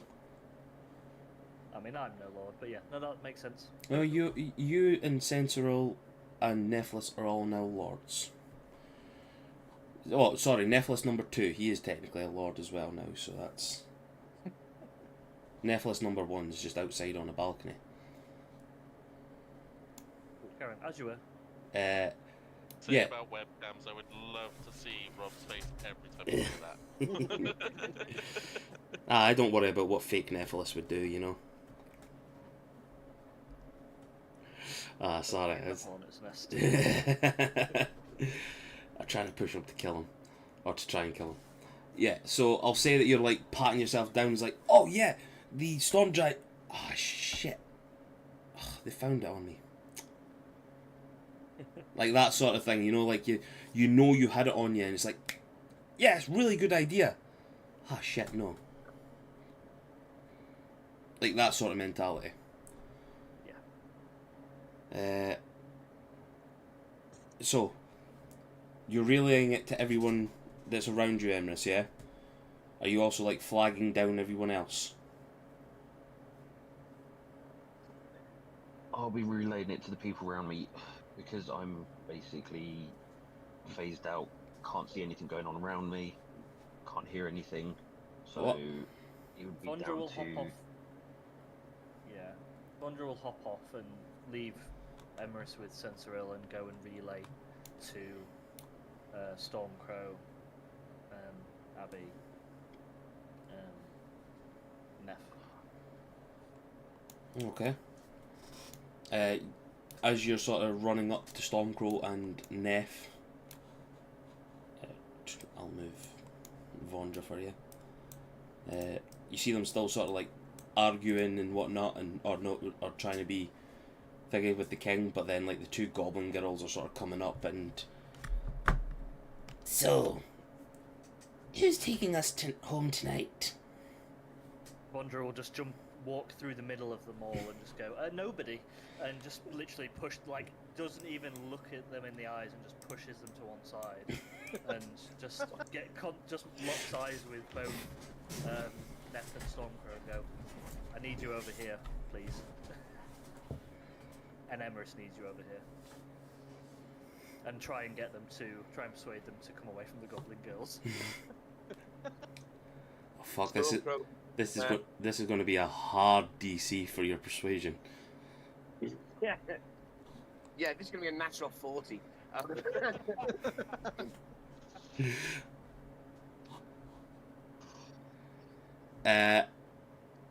Yeah. Stormcrow is going to just bend over gently, kiss both ladies on the hand and go, if you'll excuse me, ladies, we will return. Just a brief matter for for the lords to attend to, and then we'll be right back to give you our undivided attention, I do promise. You see them go a little bit red and fluttery. Much appreciated, Stormcrow. Nephilus? I'm just following Stormcrow at this point. I don't really hear or see what's going on anymore. I'm just focusing on Stormcrow. Rage.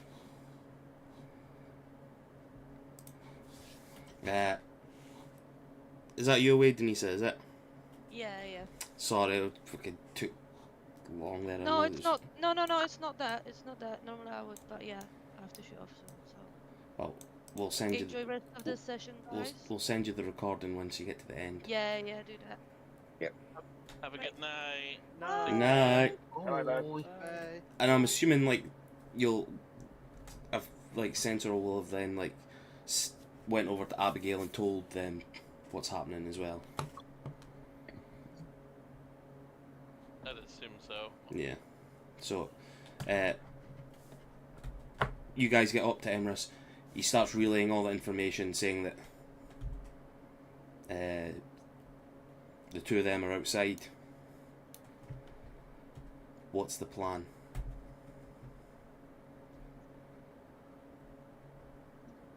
Well, at least we won't be endangering anyone. Let's go. Oh shit, he's going for it. He's just gone. Okay. Stormcrow sprints after him and grabs him and goes, no, we can't. We can't. But we're not in here. It's what they want, though. Yeah. He wants to cause a scene. He wants you to cause trouble.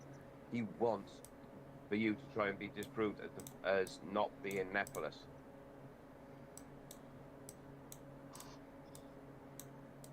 You know what a twisted bastard he is. We will get our revenge, but this time we're gonna have to play it calm. We've got to stay cool. Believe me, I want that fucker dead as much as anyone, apart from possibly Abby. We all want him dead, but we can't do it now. Okay.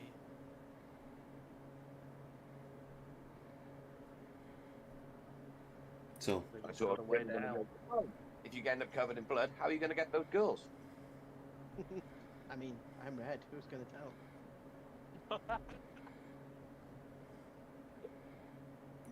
The play here is we have Emerus carry on listening, see if they say anything that they shouldn't between themselves, and then we try and use that information against them if they mention anything like where they're going to be next, where they're going, or where they're going back to, or you know, what if they have any plans for anything new that they want to do to us.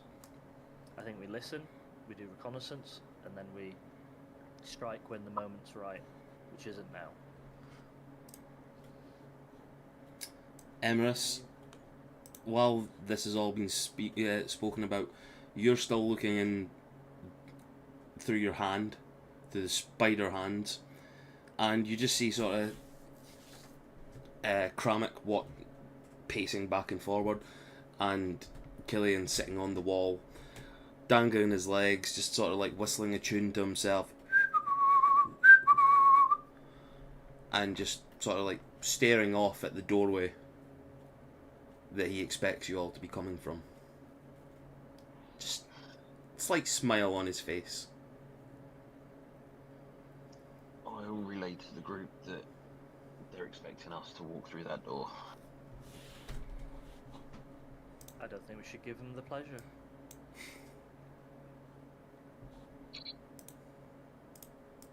It seems like it could be a trap. It's a trap. Can I lock the door? Can you Yes, lock the door? Do it. At least denying him the satisfaction will piss him off. You go up to the door and you do see that there is a lock on it. It's like glass partition though.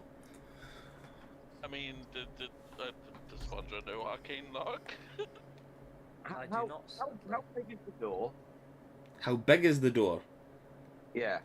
It's quite big. It's double doors, French sort of style, and with like the sort of like extra glass paneling off the side. It's like a balcony that you like So you go to a literally fancy see- hotel. You could We can see them and they can see us. if yeah, essentially like you could look through it and Oh, it's like a solid door. no, it's not a solid door. Well, It's glass. This is a fancy ballroom like section of the palace. Like there's no It's like the doors in the ballroom of Beauty and the Beast. yeah. You can see through them, sort of thing. They're all like trellis windows.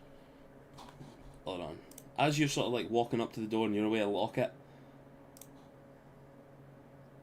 give me a stealth check or a sleight of hand. Yeah, a stealth check. See how sneaky you can be.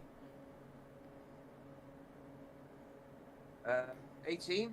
You just failed. He got a 19.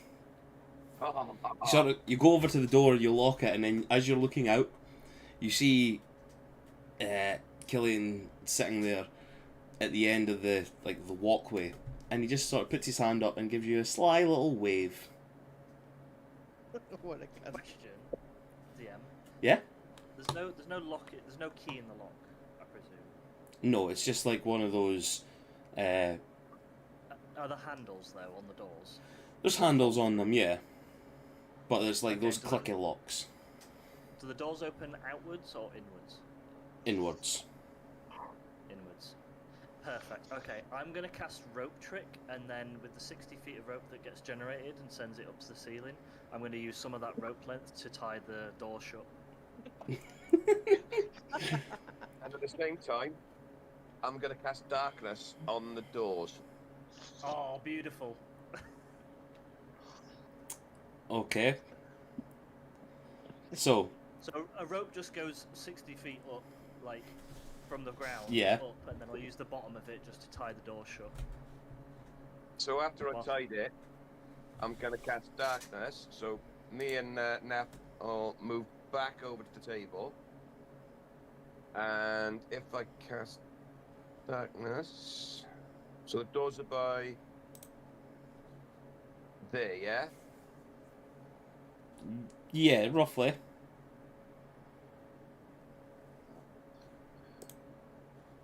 Darkness. Yeah, I'll do that, and I'll tie it under the cover of darkness, and I'll walk out of the darkness spell, and then back towards the table, so I'm out of the darkness. So there's now just pitch black. No one can see in, no one can see out. You can't see past anything with it. Okay. So no one can see if they're to the side when the door's locked. To the door. So, as you wandering, And as I do that, as I'm walking away, just do that sort of middle finger over the shoulder thing, like Stone Cold Steve Austin used to do. so, the thing that I've got here is this. I love this. I'm sitting here like, oh my god, you guys are fucking geniuses. But at the same time, I'm thinking to myself, you're in a fucking ballroom filled with diplomats, and you've now managed to make a rope go up, a 60-foot of bit of rope go up in the air, and you've also made this cloud of darkness appear in the corner. Oh, I've got an answer to that. Okay. I'm gonna cast dancing lights in the middle of the door room. Yes, distraction. Okay. Dancing lights is only 6 seconds long, is it not? It's one action turn. Concentration lasts up to a minute. Oh, a minute. Okay, that's fine. Goes up to a minute. How long is darkness? Is that a concentration? And is dancing lights concentration? Oh, the Dancing best lights are. concentration for a minute. Darkness is 10 minutes. Yeah, so I can only cast the one. And they're both concentration, are they? Yeah. I can cast darkness. Hey. Okay. So. Oh, I'll tell you what, we're going to throw a bit of fun in this. As Stormcrow throws up the dancing lights, Abby's going to go giant and just start dancing in the middle of the ballroom. This is fucking chaotic. This is... Oh my god. Cast darkness on the doorway. This is what the session needed. So... right. Activate giant smites. So... I'll say... You guys have made... this area here... darkness. You've now made all the dancing lights in the middle area. Abigail has now made themselves fucking like doubled in size, become a new Goliath, near enough, in the room. Oh, and I beckon the centaur over. The centaur prince just sort of like sees you, starts clopping over and comes over and grabs your hands, and you start doing a little fucking jig. But for him, it's like It's I like don't know. dressage. The prancing horse, the dancing horses thing, just the hooves going up and down. Yes. And as for there, I'm going to start playing some music. Give me a performance check. I fucking hope for a nat 1 here. I don't like nat 1 in people, but I want this to I want this loot to like snap. Performance? Performance, yeah. 13. It's enough to distract people. Yeah. I'll say it's not difficult. Every We got dancing lights. We got a giant dancing with a centaur. We've got me playing music. No one is paying. Go on attention to the balcony right now. yeah, no one is paying attention to this area. This is you've managed to throw darkness over this, and just the like you've been even cheekier as well, that you've just like went and fucking like drawn the blinds as well, just to be.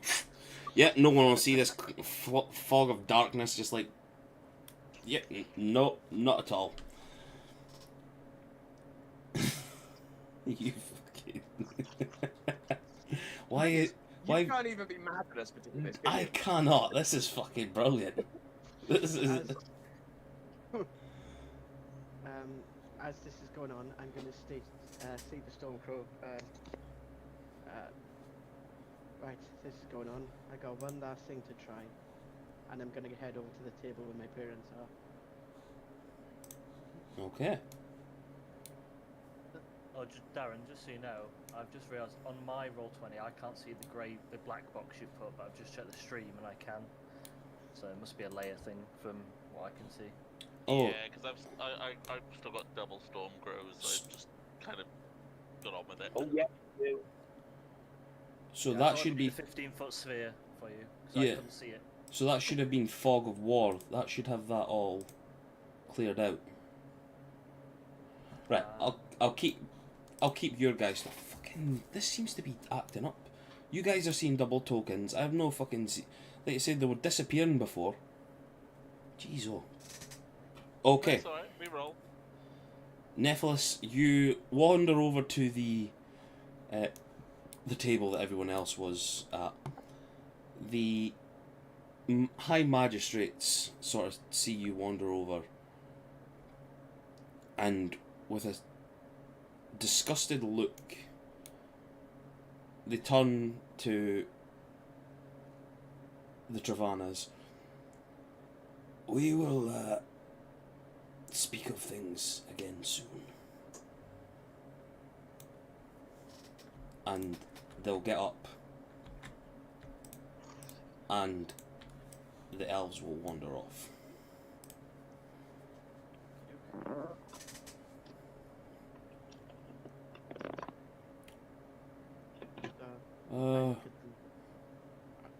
Can we help you? Lord and Lady Travana, I don't know how he has done it, but the man you came in with is not your son. He's a person named Killian, and he's done many terrible things. I know of this because I am the real Nephilus Travana. I don't know how I can prove it to you, as he has done stuff to trick you and trick the king, but I promise that one day you will see me again as your rightful son. And I don't know if I can maybe think of something as I was a kid before I was kidnapped to try and like think of a memory that they would know of. Ooh, that's a great idea. To just try and persuade them a bit and see what they say. Give me a memory that you would want. Only Neff would know.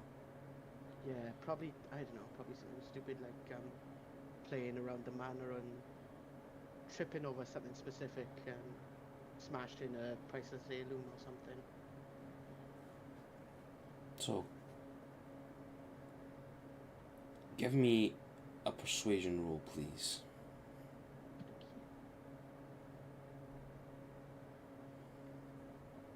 27. Nice. Jesus. As you recall this memory of childhood, talking about where you, like the way the manor looks, something that you destroyed, tripping over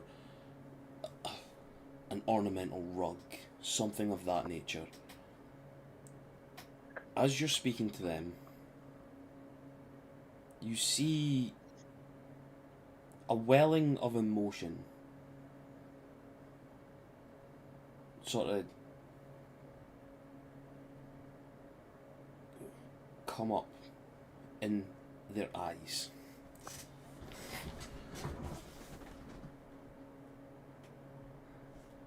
The emotion they feel, you get the sense,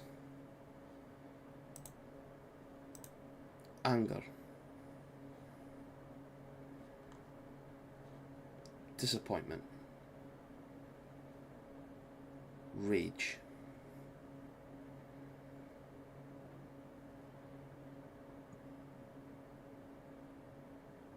You get that feeling, seeing it in their eyes. But almost instantaneously, something eases off of them. As if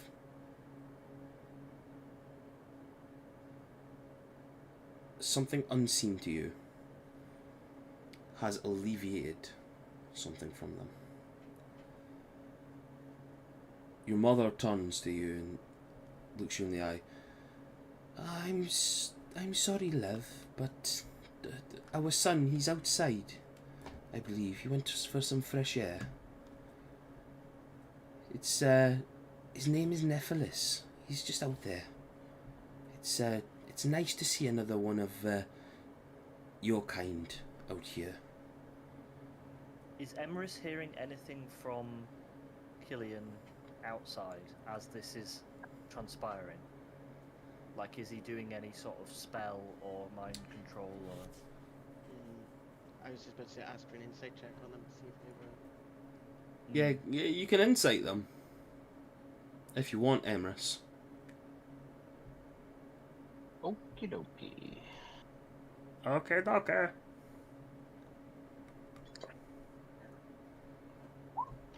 Four. They're still, like, Kramek is sort of seeing the things you guys have just went and done, and he's furious. He's seething. He's just pacing back and forward.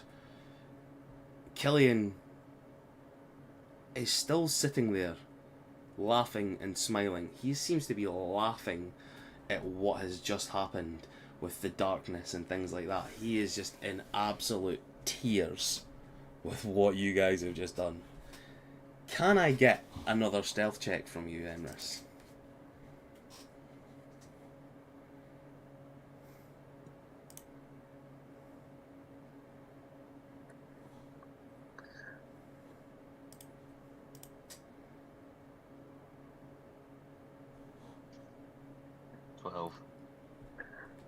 He, in his absolute laughter, just turns to where the hand is, and he just stares up, and he's, that is fucking brilliant. That is absolutely fantastic. Ah, I fucking love that. Just jumps down and walks over to it. That's ingenious. You are fucking geniuses. He just sort of stares and starts waving as if he's looking at a security camera. So I'm assuming you can hear me. I was going to be nice. I really was. I was here. I'm going to let you all enjoy your time. If you're not going to let me back in, it's fine. I've got a present for you. And he starts reciting the location of a warehouse down in the docks. I'd get down there quick if I were you. They've been missing you. He walks back over to Kramek and just starts staring out at the thing. He does not seem to be fazed about the conversation going on between Nephilus and his family. Does Emerus get the impression then that Killian was aware of the presence of the spider or hand or spider hand? Give me another insight check.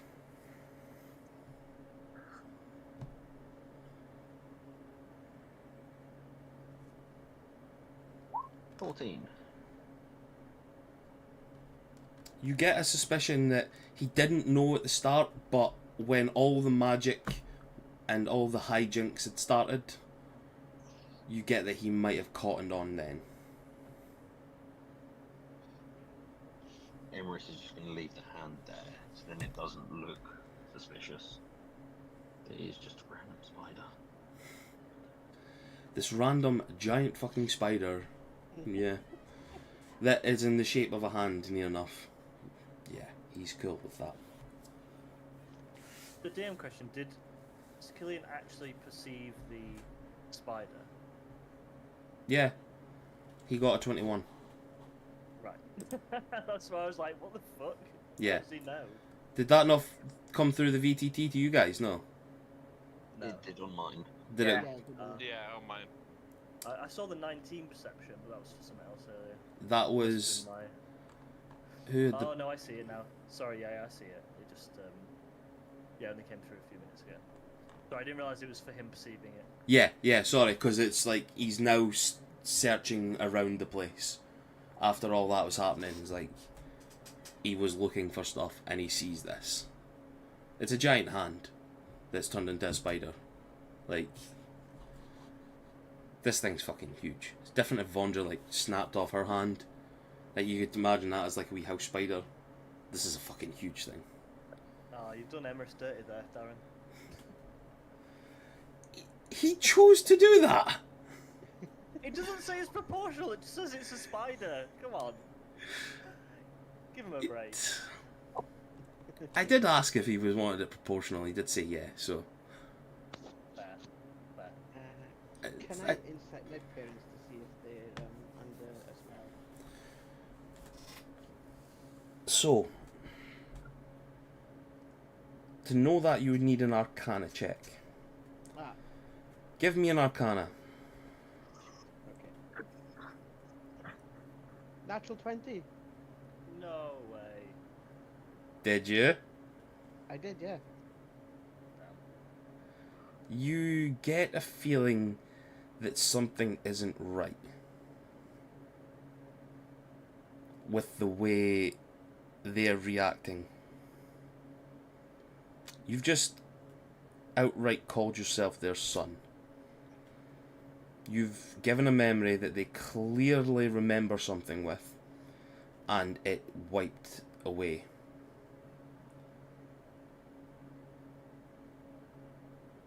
There seems to be some sort of magical interference.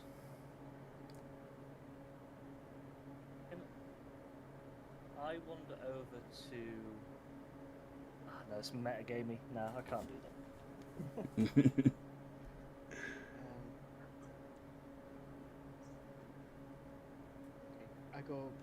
I just say thank you for your time and leave.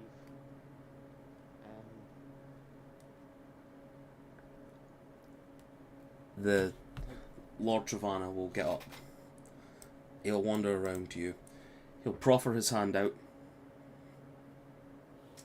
It was nice meeting you, boy. It's always good to see people like you. You remind us of our son Nephilus. He's just outside. I shake his hand and say thank you. You're welcome. If you're ever around our area, come and have a look. Come in and see us. I'm sure my son Nephilus will take you in very good. And he wanders back. Oh, yeah.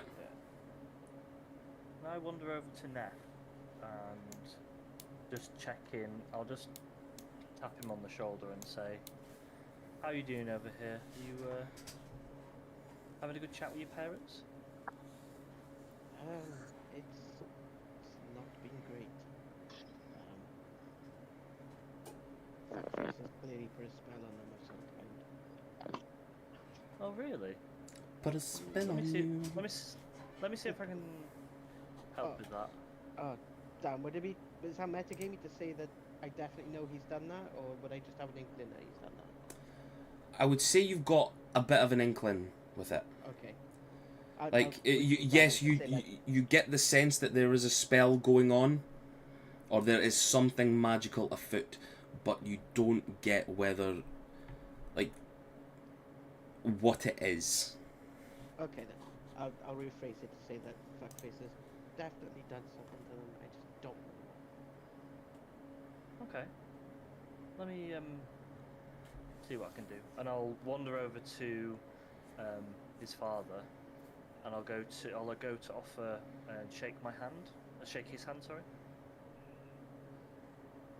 and introduce myself and say, I'm Nephilus' friend.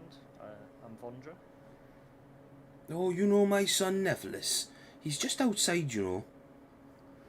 I do, and as I go to shake his hand, I'm going to cast Intellect Fortress on him, which gives him resistance to psychic damage and advantage on intelligence, wisdom, and charisma saving throws, and see if it has any effect at all.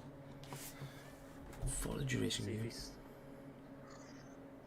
it's more for like if they have a saving throw, but it's just to see if it snaps him out of it for a moment or not. It lasts for an hour, but you can target one additional creature. So, as you cast the spell on him, something doesn't feel right. It seems to hit, not hit, but you know what I mean. The spell seems to attach itself to him. Now, reading this here, you don't get to know what happens, is it? It's just like it. I'm imagining this is like it blocks it off, and then if he's got to make a save, it'll just sort of like snap him out of whatever it is. Yeah. it's like a protection spell, basically. Yeah. This. I'm trying to think about what I have to do with this. What I have planned. Because it's not its intended use, but I know. See, if the person is under a spell and is having to make saves let's say, has to make saves for it, but is continually failing, but is now still under his control. It's it's like under the like command sort of fucking thing. Well, not command. What's the other one? It would count to command. It's like it's if they, as if you're taken over by like an illithid and stuff like that. I'm assuming. Yeah, it's for if you get basically controlled by something. Yeah. Or you're struggling with checks, basically. So it feels like it attaches, but there seems to be something off.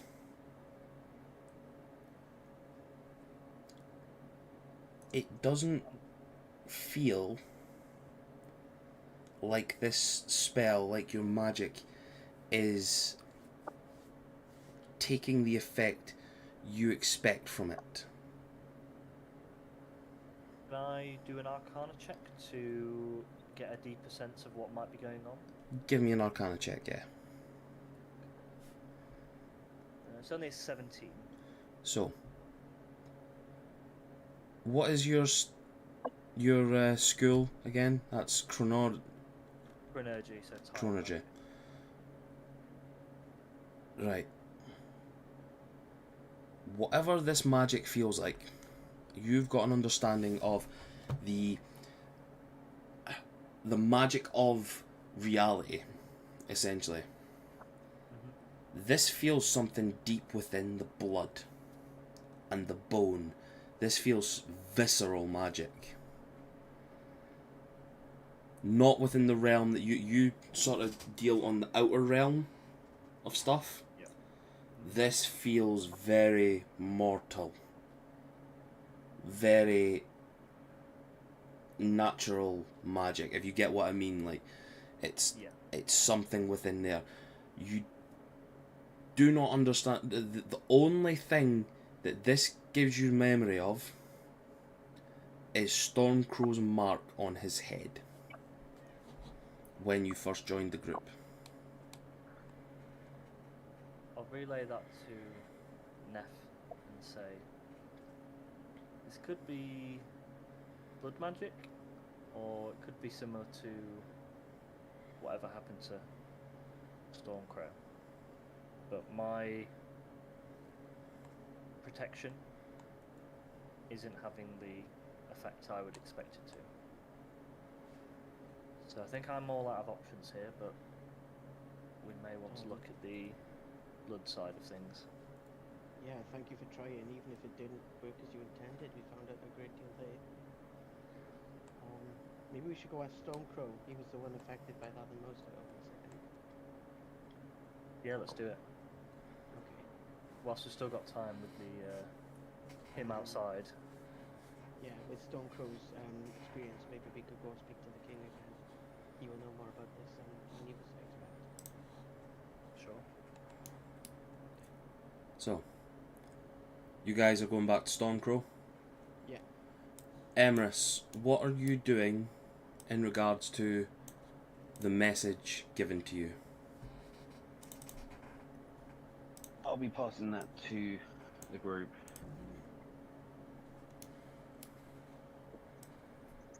Okay.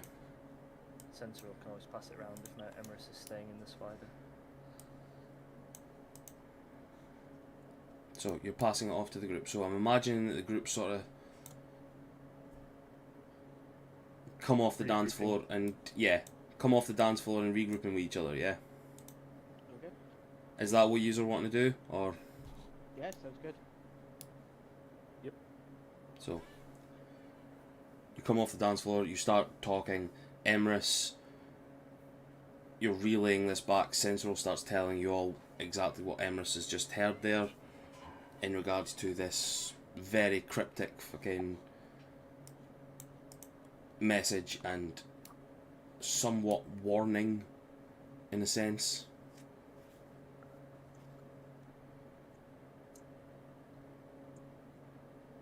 What would you guys like to do? Telling you of the warehouse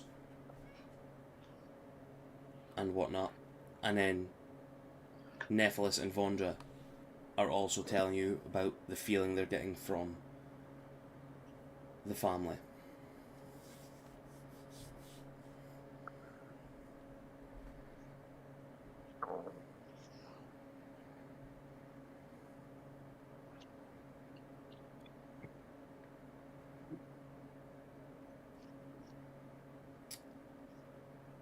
Anyone? Hello? Anyone? Anyone taking this? Stormcrow is there. Yeah. I was thought you were talking about then. No, I was speaking to the group. I was waiting for Stormcrow to answer so that we could like tell him all everything that had happened and I know what's going on with the warehouse and Emrys. I thought you were going to tell me first, and then we were going to decide what to do. Okay. That's what I was waiting for. Sorry.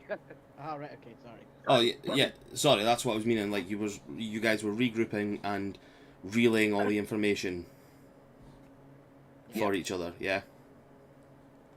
I'd be back to normal size by now. It only lasts a minute. Just like Stormcrow. Hey. Rude. So.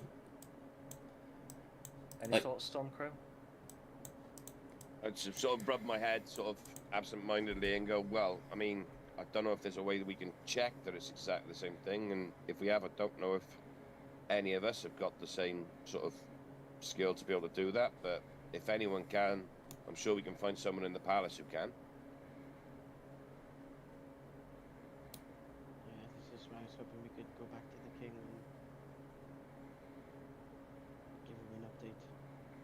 I sort of glance over at the king and go, I don't know if he's the right person actually to speak to at this moment. I'm wondering if we want to find Mayron or someone else to help us with this, to find out if it is the same thing. Mayron's busy. What's Mayron busy with? Something for the king. I was informed earlier when he made his leave. Bollocks. Well, the good news is the warehouse I could potentially scope out with a scrying scroll once we're out of here. Once we get the bag of holding back, I could scry on whatever is in this warehouse potentially if we focusing on a person that you know. So, That'll be afterwards. are we thinking make our apologies and leave? Probably wisest. That's Yeah, not a bad let's- shout, actually. I say we've made more than an appearance here today. Yeah, we found out some information. I mean, I don't know what more there is for us to do here.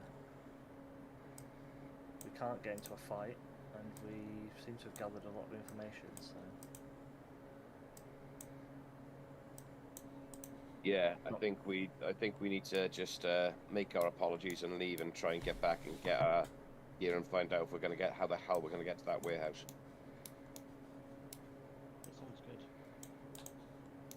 One, two of us go. They all seem to be going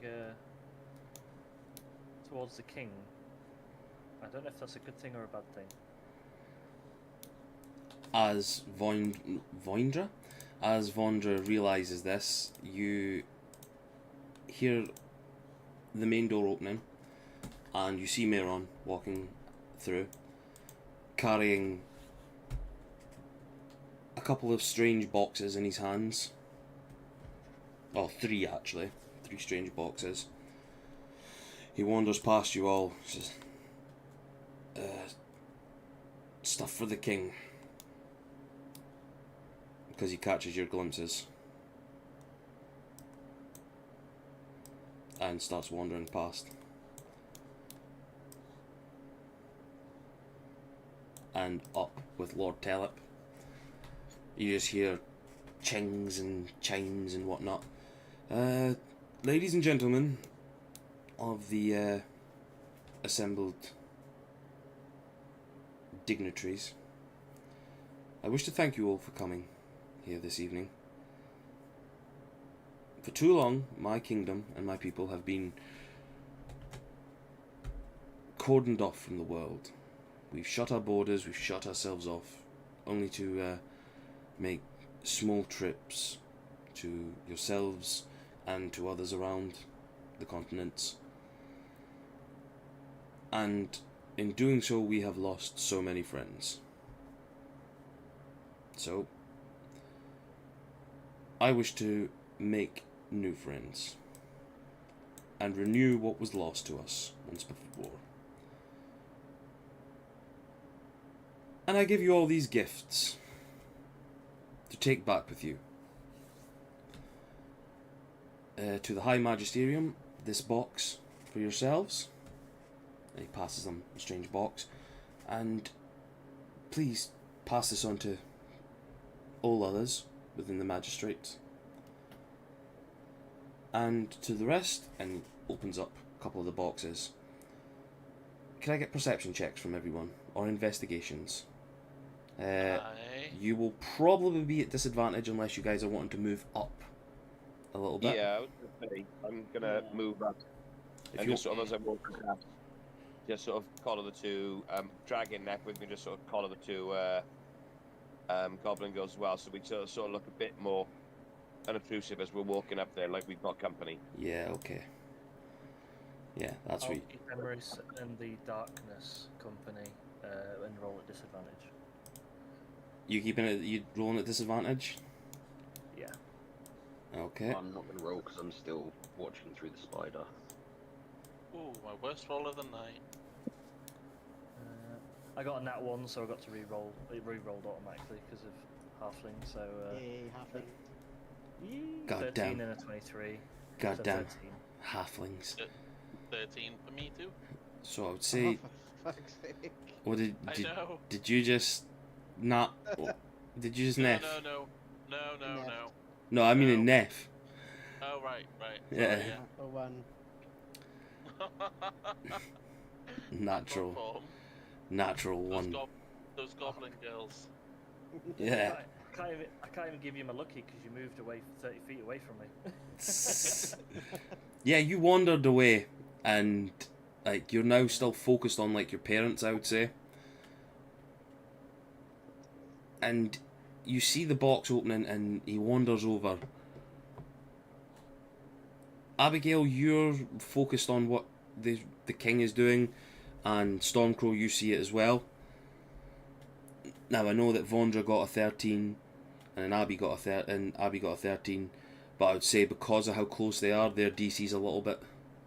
Theirs is lower, whereas yours is further away, because obviously you're looking from a distance as well. From a distance. You see the king is handing out what appears to be personalised rings to the group. Oh, this can't be good. And they appear to be made of stellarite. Oh, for sake.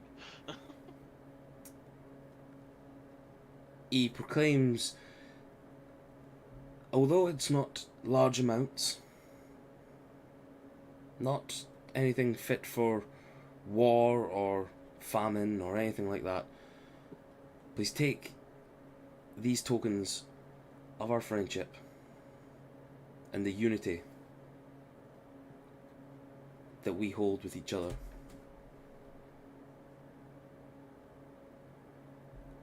Please take this back to your homelands and remember our friendship.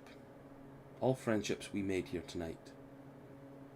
Any disagreements, anything said in anger or hatred, allow it to be forgotten and things to move onwards. They pass everything out. The George Clooney Lord puts one on. Yeah, that's very nice. Yeah, that's nice. King Azagal gets given one, and a small box with two more. My dearest friend, please pass this on to the other kings of the dwarves. Aye, you know. But fuck it, that means I actually need to meet them again. Bollocks. Arseholes. Right, fine, because it's you. And he pockets the box, he puts his on. It looks really nice. It's a stellarite ring, but it's got like what looks to be like lava rock infused in it. That's what his people is. They're in a volcano. They're really cool people. You should go visit them sometimes. He moves down the line a bit, passes one to Rossi. For the might of King Humble Glory, pass this on to you. And she looks at it as well. Oh, that is actually lovely. Starts holding it up to the light. Gives a right butt. Like, I could really twat somebody in the face with this. Yeah. Turns around. Vondra! Vondra! Look what Mummy's got! Just trying to embarrass you in front of everyone. He's paying her no heed. She's, yeah, he moves along the line, gives the High Magistrates their own box. They take theirs out. High Magister Milo and High Magister Thelis. They put theirs on, start looking at it a little bit. Looks like they're rubbing their nose up to it a wee bit. And then Lord Travana gets one as well. He puts it on. This is nice. Oh, someday it will be passed down to my son. He's just outside, you know. Yes, yes he is. Lord Travana. He pats the man on the shoulder. Nephilus, can I get a perception check from you, please?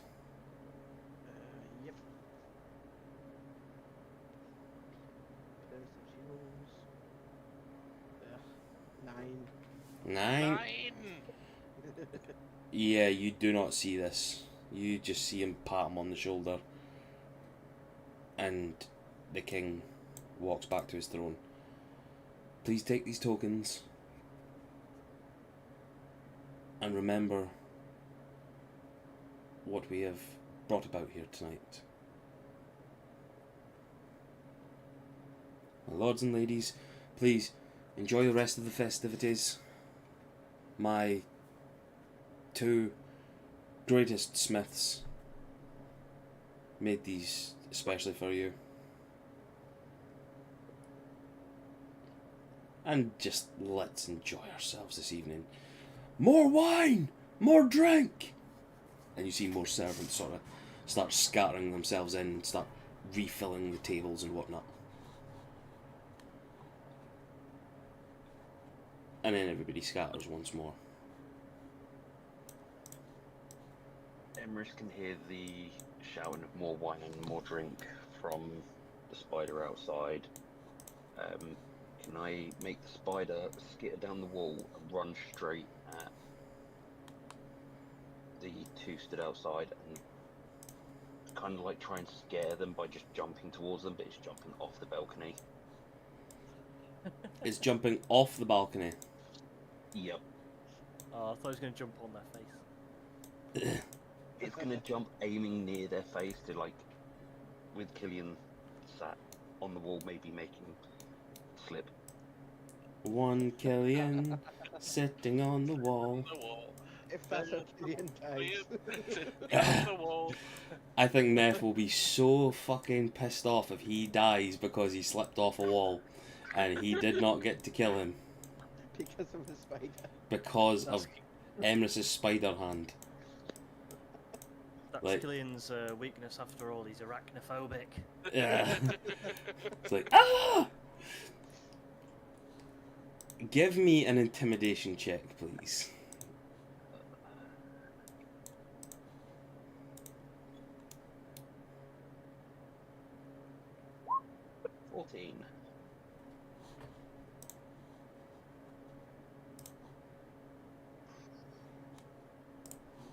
Oof. Ah, damn it. Your giant spider hand scurries towards them.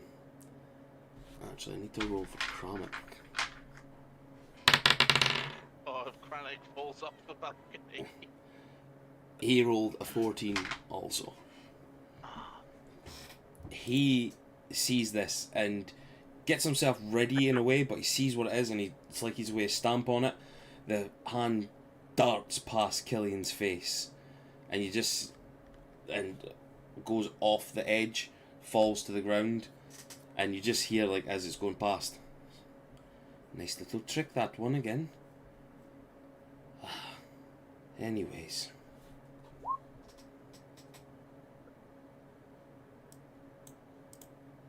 Is that the damage you take because the hand dies, is it? Yep. Okie doke. I'm back in the room. And you're back in the room. Question: How does the hand reappear, Emrys? Does it reappear like gradually, like Back to the Future, or does it appear like an instant pop, or in some other weird way? Deadpool. Baby hand. Baby hand. So, as the hand dies, and you feel it sort of returning, it's still a stump, but you just start feeling, like, very slowly, you know, like when you've got, like, you know when you do your nails, and you sort of go down to the root a little bit, and you feel, like, the sting of, like, ripping it out from the bed? It feels like that on your hand, but a little bit more, or your stump, but a little bit more, more severe, and you just sort of see, like, coming from the stump, just as if it's a small sapling, just protruding from the ground a little bit, just like this tiny, tiny, tiny nub on the end of your hand. And it just looks like a wee skin tab. But you can, just a little bit, make out 4 fingers and a thumb. This is going to grow back very fucking sorely for you for the next hour or two. This is such a great mental image. Emrys with his little nub. When I saw the spell, I instantly thought Frumpkin.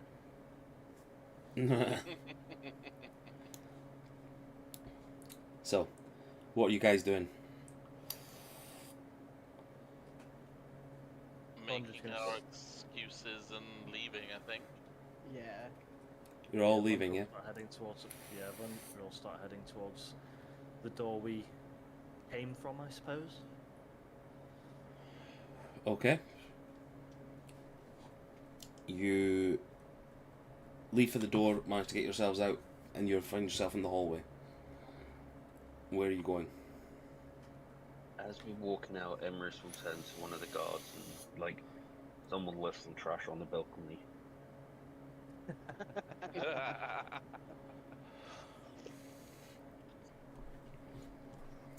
Doesn't smell too good either. You see the elven warrior sort of tremble a little bit, but more just like out of confusion, like, okay, we'll see right to that, sir. Yeah, you'll end up with rats otherwise. Oh yeah, the king will not want that. I think there's a couple already out there. Yeah, I think they've started swarming already. Just throw them off the wall, normal, okay? One's a bit big, but it's fine. You're a trained warrior. We don't fat shame here.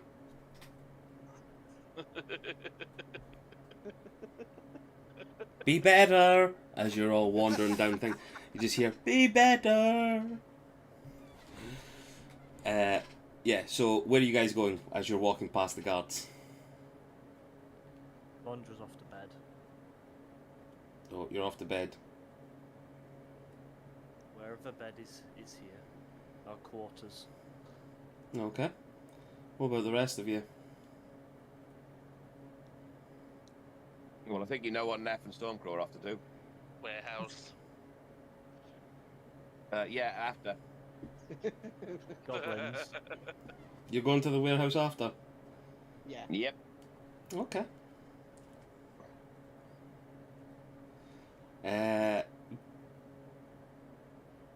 The two of you give me performance checks, please. See how quick you get to the warehouse. Or are you guys just letting the rest of them go to the warehouse? My plan was I was going to... Would care to assist you on that, but I really don't want to in this moment. I'll let this happen first. Okay.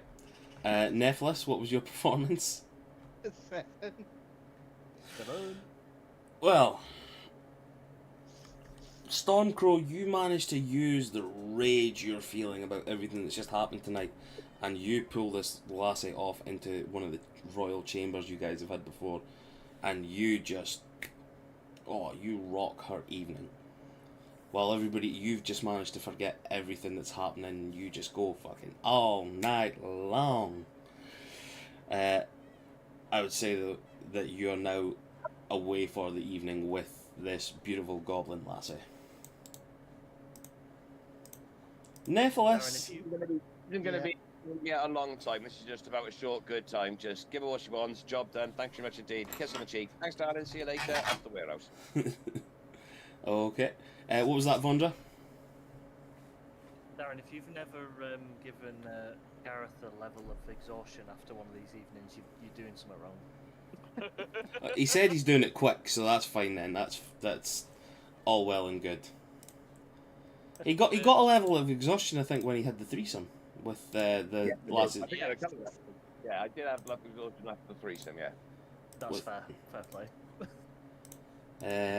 Nephilus. Yep. Your mind is on your parents. Sorry, Like, you just get this lassie into the room, you're goblin loving, and you're just. The soldier doesn't come to full attention. Yeah. It's just he's a floppy halberd this evening, you know, just he's never going to pike it. She seems a bit upset. It's because I'm ugly, isn't it? And she runs out of the room that you're in. And she fucks off. Okay then. There's no fade to black here. Yeah, there's no fade to black here. This is like, you've had a fucking hell of a night. You thought it was going so well and everything else just happened. Everyone else? Oh, well, what is it? Vondra, Abby, and Emrys. What are you guys doing? Are you going to bed, Vondra? Well, I was going to wait outside. I was going to see what everyone else was doing collectively. If they were going to bed, I was going to go to bed. But if they were going to go straight to the warehouse, then I was going to suggest whoever knew what he might be keeping in the warehouse, we could try and use the scrying spell scroll to see into the warehouse, either focus on a person or an item, and see where they might be. But it's a one-time use thing. Okay, you can suggest that to the group, and while Nephilus and Stormcrow are off doing what you're doing, you guys can go and grab that if you want. Emrys will mention that he said that they miss us, so possibly boys. Okay. Okay. You run back to your room. You manage to get the scrying spell scroll as the other two are still off.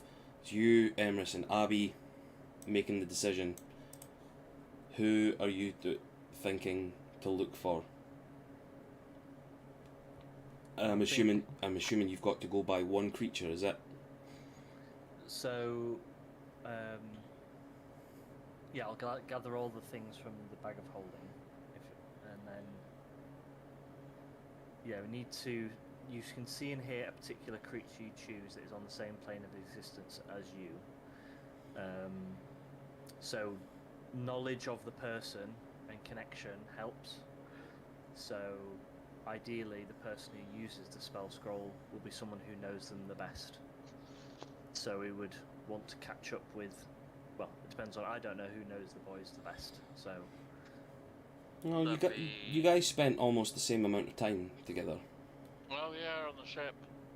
Well, before the ship, but I only joined just before we got on the airship, so I think you guys knew them before I did. Not a lot more, though. Yeah, you guys only told them about their dad dying. Ah, okay. Yeah, I thought you knew the boys well before the airship. No, fuck, they only just showed up just before it. They had to go and tell Jeff and the kids. Yeah. It was me. It was everyone. Neva, and Mouse, wasn't it? Yep. Mouse, yeah. You, Neva, and Mouse. I didn't even know about them until they'd been kidnapped afterwards. Yeah. So of the people that are actually there with Vondra, it'd be either Abby or Emrys. Yeah. And I'm going to say Abby because Emrys doesn't even notice that. Well, it took forever to notice that Ramallah and Neph weren't brothers. Yeah. Oh, he still thinks they're brothers. So, Abigail, Yes. being handed the scrying scroll and being told this stuff, who are you wanting to find? I fix. I-fix. You fix I-fix in your mind and use the scroll.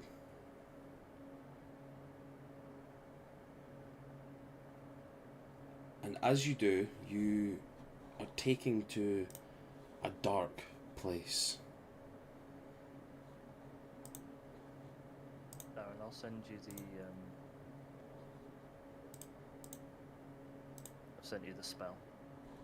Sweet. On thingy. Discord. Oh, 2 seconds. Discord, whatever did you do? Target must make a wisdom saving throw. So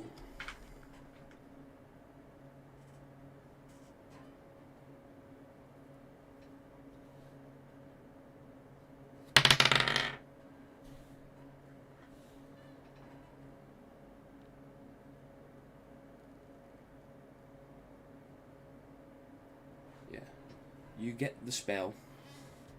You just reach out and you see Ifix. He doesn't appear to be in a warehouse. He seems to be chained and manacled to a wall. His hair shaved back, hanging there from the wall. He seems to have things engraved in his skin. Yeah.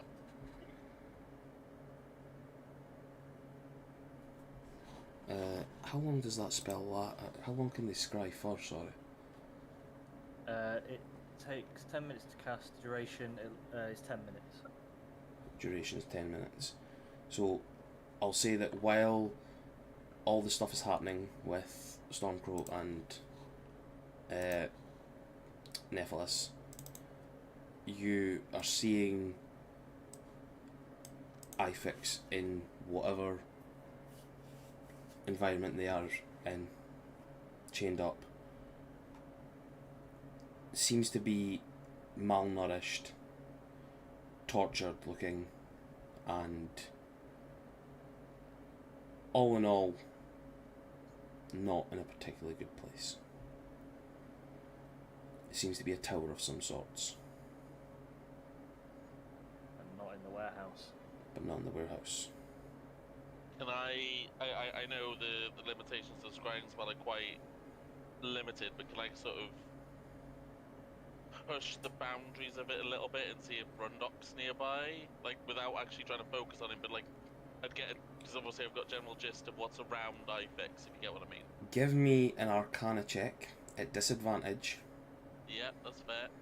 And I'll say, if you want to do this, to make it a straight roll, Okay. you can pump a spell slot into it, but a spell slot you'll need to roll a d4 with. Okay. Yeah. It does say in the yeah. the spell description that because if they failed the save, the spell creates an invisible sensor within 10 feet of the target. You can see in here through the sensor as if you were there. The sensor moves with the target remaining within 10 feet of it for the duration. So Abby could potentially see 10 feet around Ifix by default. Oh yeah. As a minimum. If you want to go for that, you can. Or would you? Yeah. Probably better going for that, I would say. Yeah. You get this sense that you are this little ball of light.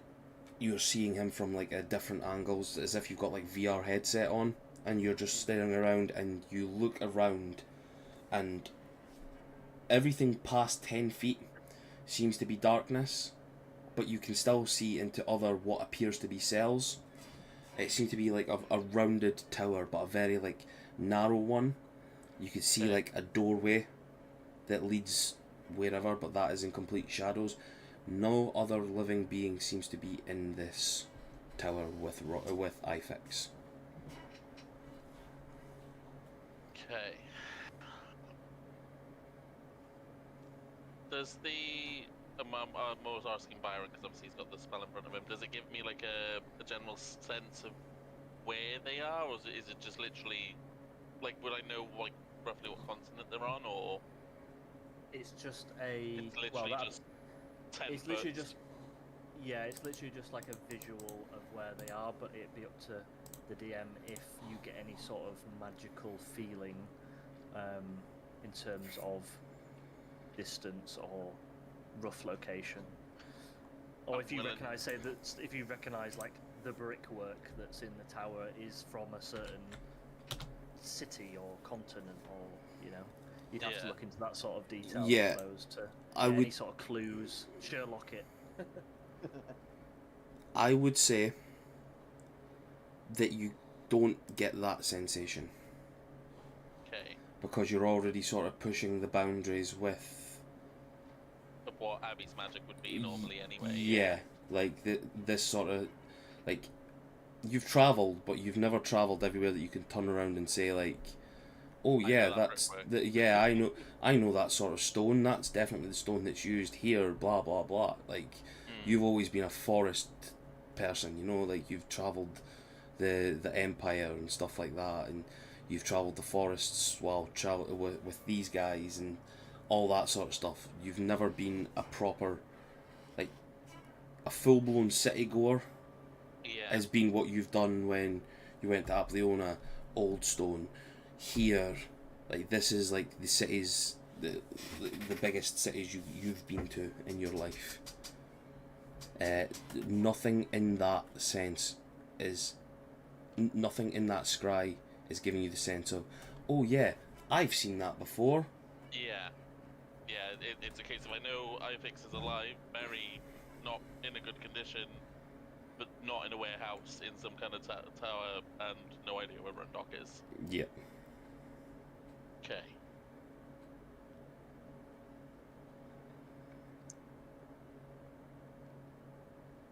So you can relay all that information to everyone.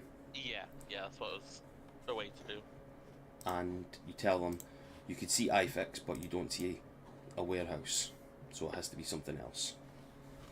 I'll say by this point in time, Stormcrow and Nephilus are done, and they're coming out. They're coming just as you're finishing up. Hey! Nephilus isn't coming, sorry, he's already been. I know, Nephilus has been stood there for about 5 minutes. Yeah. Yeah.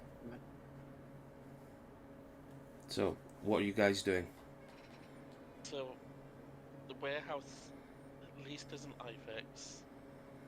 It could just be another trap. But can't shake the feeling that we need to go. I think it would be worth just scoping out, even if we don't fully explore it. Let's just be prepared for a trap. Now we know Ifix isn't there, we can be a bit more cautious and see what he is trying to plan for us. And Nephilus, you and I are having a conversation once we know what this is at the warehouse. And Abby is shooting daggers at you right now. Okay. Ooh, can't wait to see what this is. Emrys, you, I take it, are reciting where they've said. Yep. Okay. So, you burst out, guys start running, and you follow the directions. What did he say again? Where did he say the warehouse was? He didn't specifically. It's it was in like the what do you call it? The dock areas. Have you updated this map? Yeah. Looks lush. Holy shit. So basically, you guys are here. The docks. Yeah. It's like down here. Down there. Even further. Where the ships are. Oh yeah, I see him now. It's going to take about an hour for you guys to run down to. And then we'll go somehow locate the Before we go warehouse. there, we need to get all our gear. I say we would have geared up while you were having your fun time. Yeah, because I got the spell scroll, so I said I gathered everything else. So I'll say that you, Like yeah. holding. So I'll say you guys could possibly have, you'll have the time to obviously get like your weapons and things like that. It's up to yourselves if you want to spend a bit more time donning your armour and that. Or if you're just... Doesn't take that long. Takes 10 minutes, I believe. Does it? What's armor? Whatever it is. We'll say that you guys are about an hour from where you are to where you want to go. Yeah, I mean, I'd say we'd have at least grabbed basic gear, but once we knew that, like, the boys weren't there and it's probably a trap, we'd have donned it, if I'm I'm assuming. Yeah, it takes, to don armour, if it's light armour it's a minute, if it's medium armour it's 5 minutes, if it's heavy armour it's 10 minutes, so we can literally do it on the move if we really want to. Oh yeah, I can check my armor on in a minute, then I just gotta get kitted up with my weapons. Yeah, I'm only medium armor, so So yeah. that's fine. You guys could do it on the way. It's... Efficiency. Yeah. Yeah. You guys are doing it. You guys are doing this. You're solid. It's like the armor's on top of our party gear. Yeah. So... Emrys will forget to take the bow tie off. Yeah. That's now in your beard forever, by the way. There's nothing else that's ever getting used to that. So, you guys run down, you get to the dock areas. Emrys, give me a either history or survival check, please.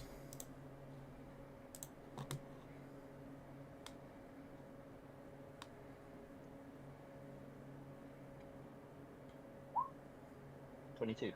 That's fucking brilliant.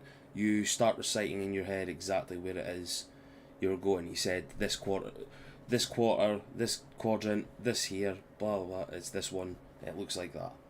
Boom. You guys. Hey, you guys. Hey, you guys. Find yourselves in a small, cramped warehouse that seems to be filled with cargo and what appears to be lumber. Ignore the conveyor belt bit, it's not that technical, it's just the map that I had to find. You're all geared up and you see across the room from you a chair with what appears to be a figure sitting in it with a blood-drenched sheet over.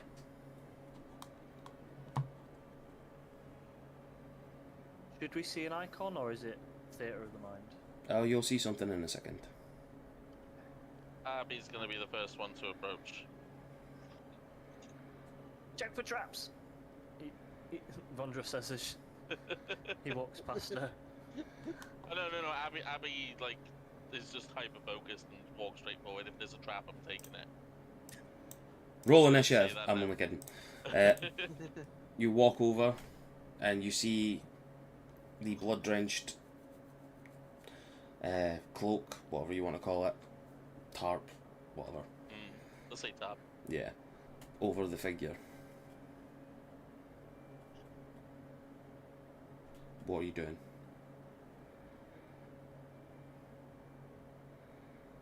I tentatively lifted up, sort of fearing the worst, because I know that iFix is in the tower, but I couldn't see Rundock, and Abby sort of half expecting to see Rundock there, but still just needs to know. Yep. You lift the cloth off, and you see Rondock under the cloth. Battered, bloodied, bruised.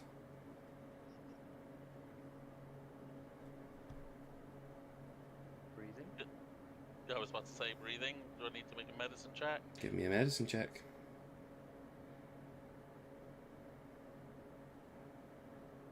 Oh, fuck's sake. You Reroll. I'm Thank gonna you. give you chronal shift. Chronal shift.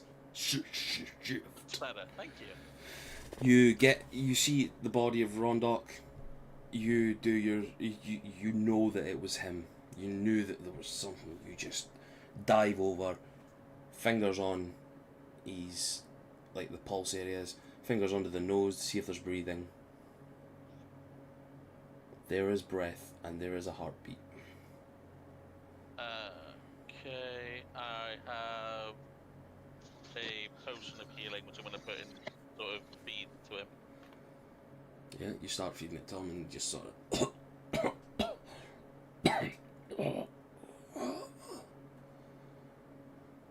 He doesn't wake up, but at this moment in time.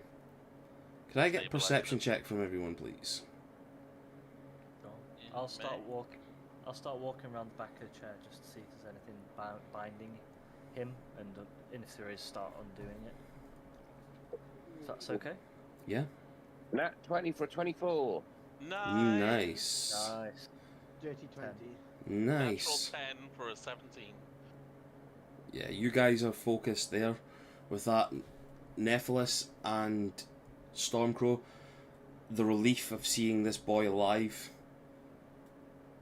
fills your heart. Nephilus, you've never even met him, and you're relieved because you've heard of the story. You've heard the stories that everyone's been telling you over the last little while about them and who they're related to and whatnot. But you see something strange that the others haven't sort of noticed yet, with the cloth still being over the bottom half of Rondock. See something very boxy shaped underneath the cloth. Oh no. Ah, shit.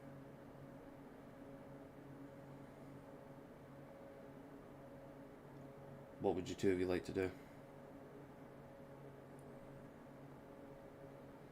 I just yell out, don't touch him, don't move him. So after the last drop of the healing potion, which I sort of like crane armed over anyway, sort of put my hands up, just to be like, I'm not touching anything, I'm not moving.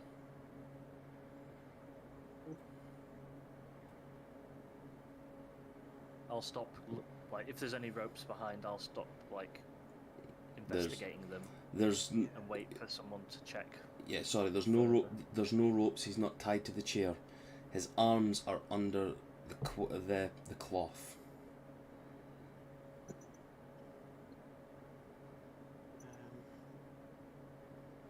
Can we check for traps or anything? No. Yeah, give me an investigation check, please. Does someone else want to do it? I can do it. Yeah, I've got good investigation. Yeah, there's a few of us around, so 13. Okay. 28. You hear you hear the screams of Stormcrow and Neff.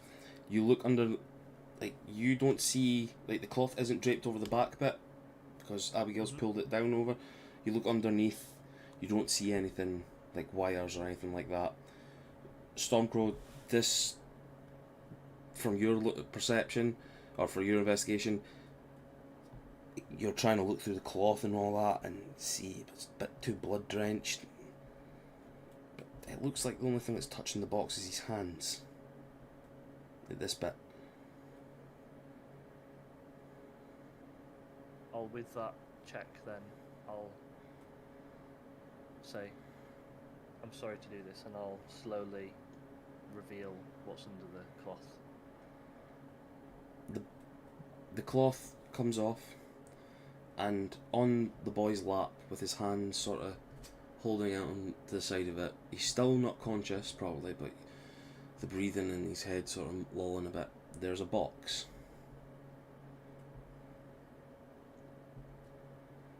I swear to God, if this is Slevin, what's in the box? Is the box like a little wooden box? It's a wooden box, yes. It is parcel sized, I would say. It's not tiny, but it's not absolutely huge. I check for traps on the box. Yeah, give me an investigation check again. It's only 17 this time. Yeah, it's fine. You can't see anything. Doesn't seem to have anything going into it. Doesn't seem to be rigged of any sort. You sort of go over and you take the lid off a little bit, but not looking in, but to see if it's got anything attached to it. There doesn't seem to be any tension. Nothing like that. I'll just give a nod to Abigail. So, Brundok's hands on this box as well, are they? Yep, just on the side, just sort of holding it as like a gift that you would pass off to someone. Can I see if I can, like, move his hands off of the box? Yeah. You take his hands, you sort of pull it off to the side, they drop. There's nothing attached to it.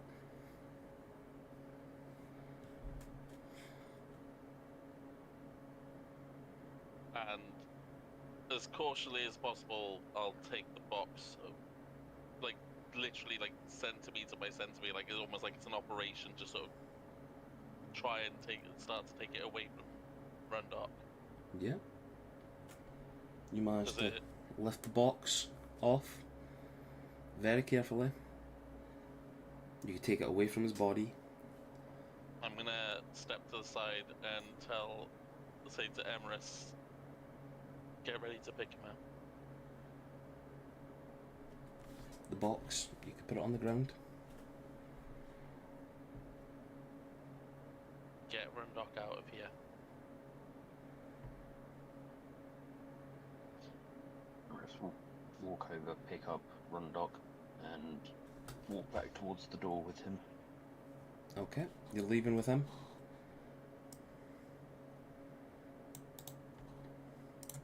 I'll look over to Stormcrow and Nephilus and Bondra. Sort of with a do I do this type look. I'll say that Central went with you, Emrys, outside. I sort of look around and like go, Neff, you're resistant to fire, right? Yeah, I can open it if you want. Sort of take a deep breath and go, I hate to do this to you, buddy, but I can't think of anyone else who could possibly survive this, because otherwise I don't know what's going to happen. No, it makes sense. Pass And me then I the box. stop. And I stop and go, wait, no. Put the box down. It's already And I down on the grab ground. Vondra. I grab Vondra and back everyone up and go, Vondra, can you use Mage Hand to open that? Oh, yes, I can. And we'll back up. 30. I need to be within 30 feet. Where's Abby put the box? By here. I think there, was it? Yeah. Yeah. Yeah, I can say I'll put the box on the chair. I'll back up 30 feet towards the door. And then I'll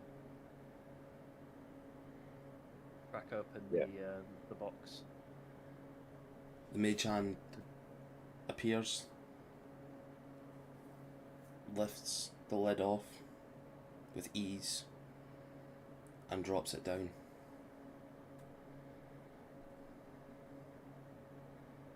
The box does nothing. Can we see what's in the box from where we're all stood, or do we need to get a little closer? You would need to get a little bit closer. I'll just put my hands out to him and go, I'll do it. Thank you, Stormcrow. No, don't stop. Okay, keep going. Yeah, exactly. It was a bit that one. That was a wee bit. Willy Wonka. You approach the box, and as you get closer, you start to see a shock of black hair. It appears. The closer and closer you get to the edge of the box, and you see what appears to be a head. Oh, fuck no. I In knew the it. box. I knew it. Black haired, blue skinned. Oh, no. Stormcrow, can I get an investigation check, please? I'd say Abby's stepped a bit closer at this point. 30-20. This blue skinned, black haired head appears to be male, young,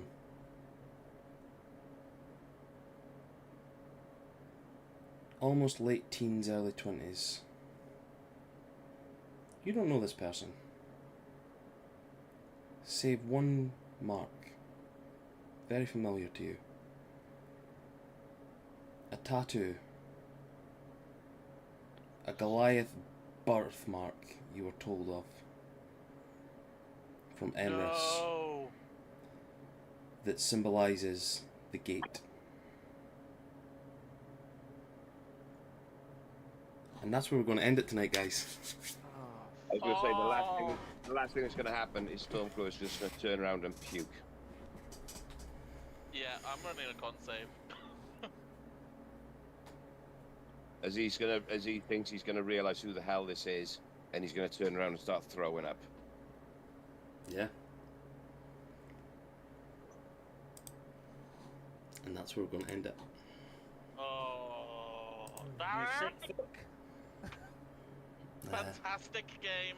I will say fantastic game. But fuck me. I am so happy that Emrys decided to leave the room at this moment in time.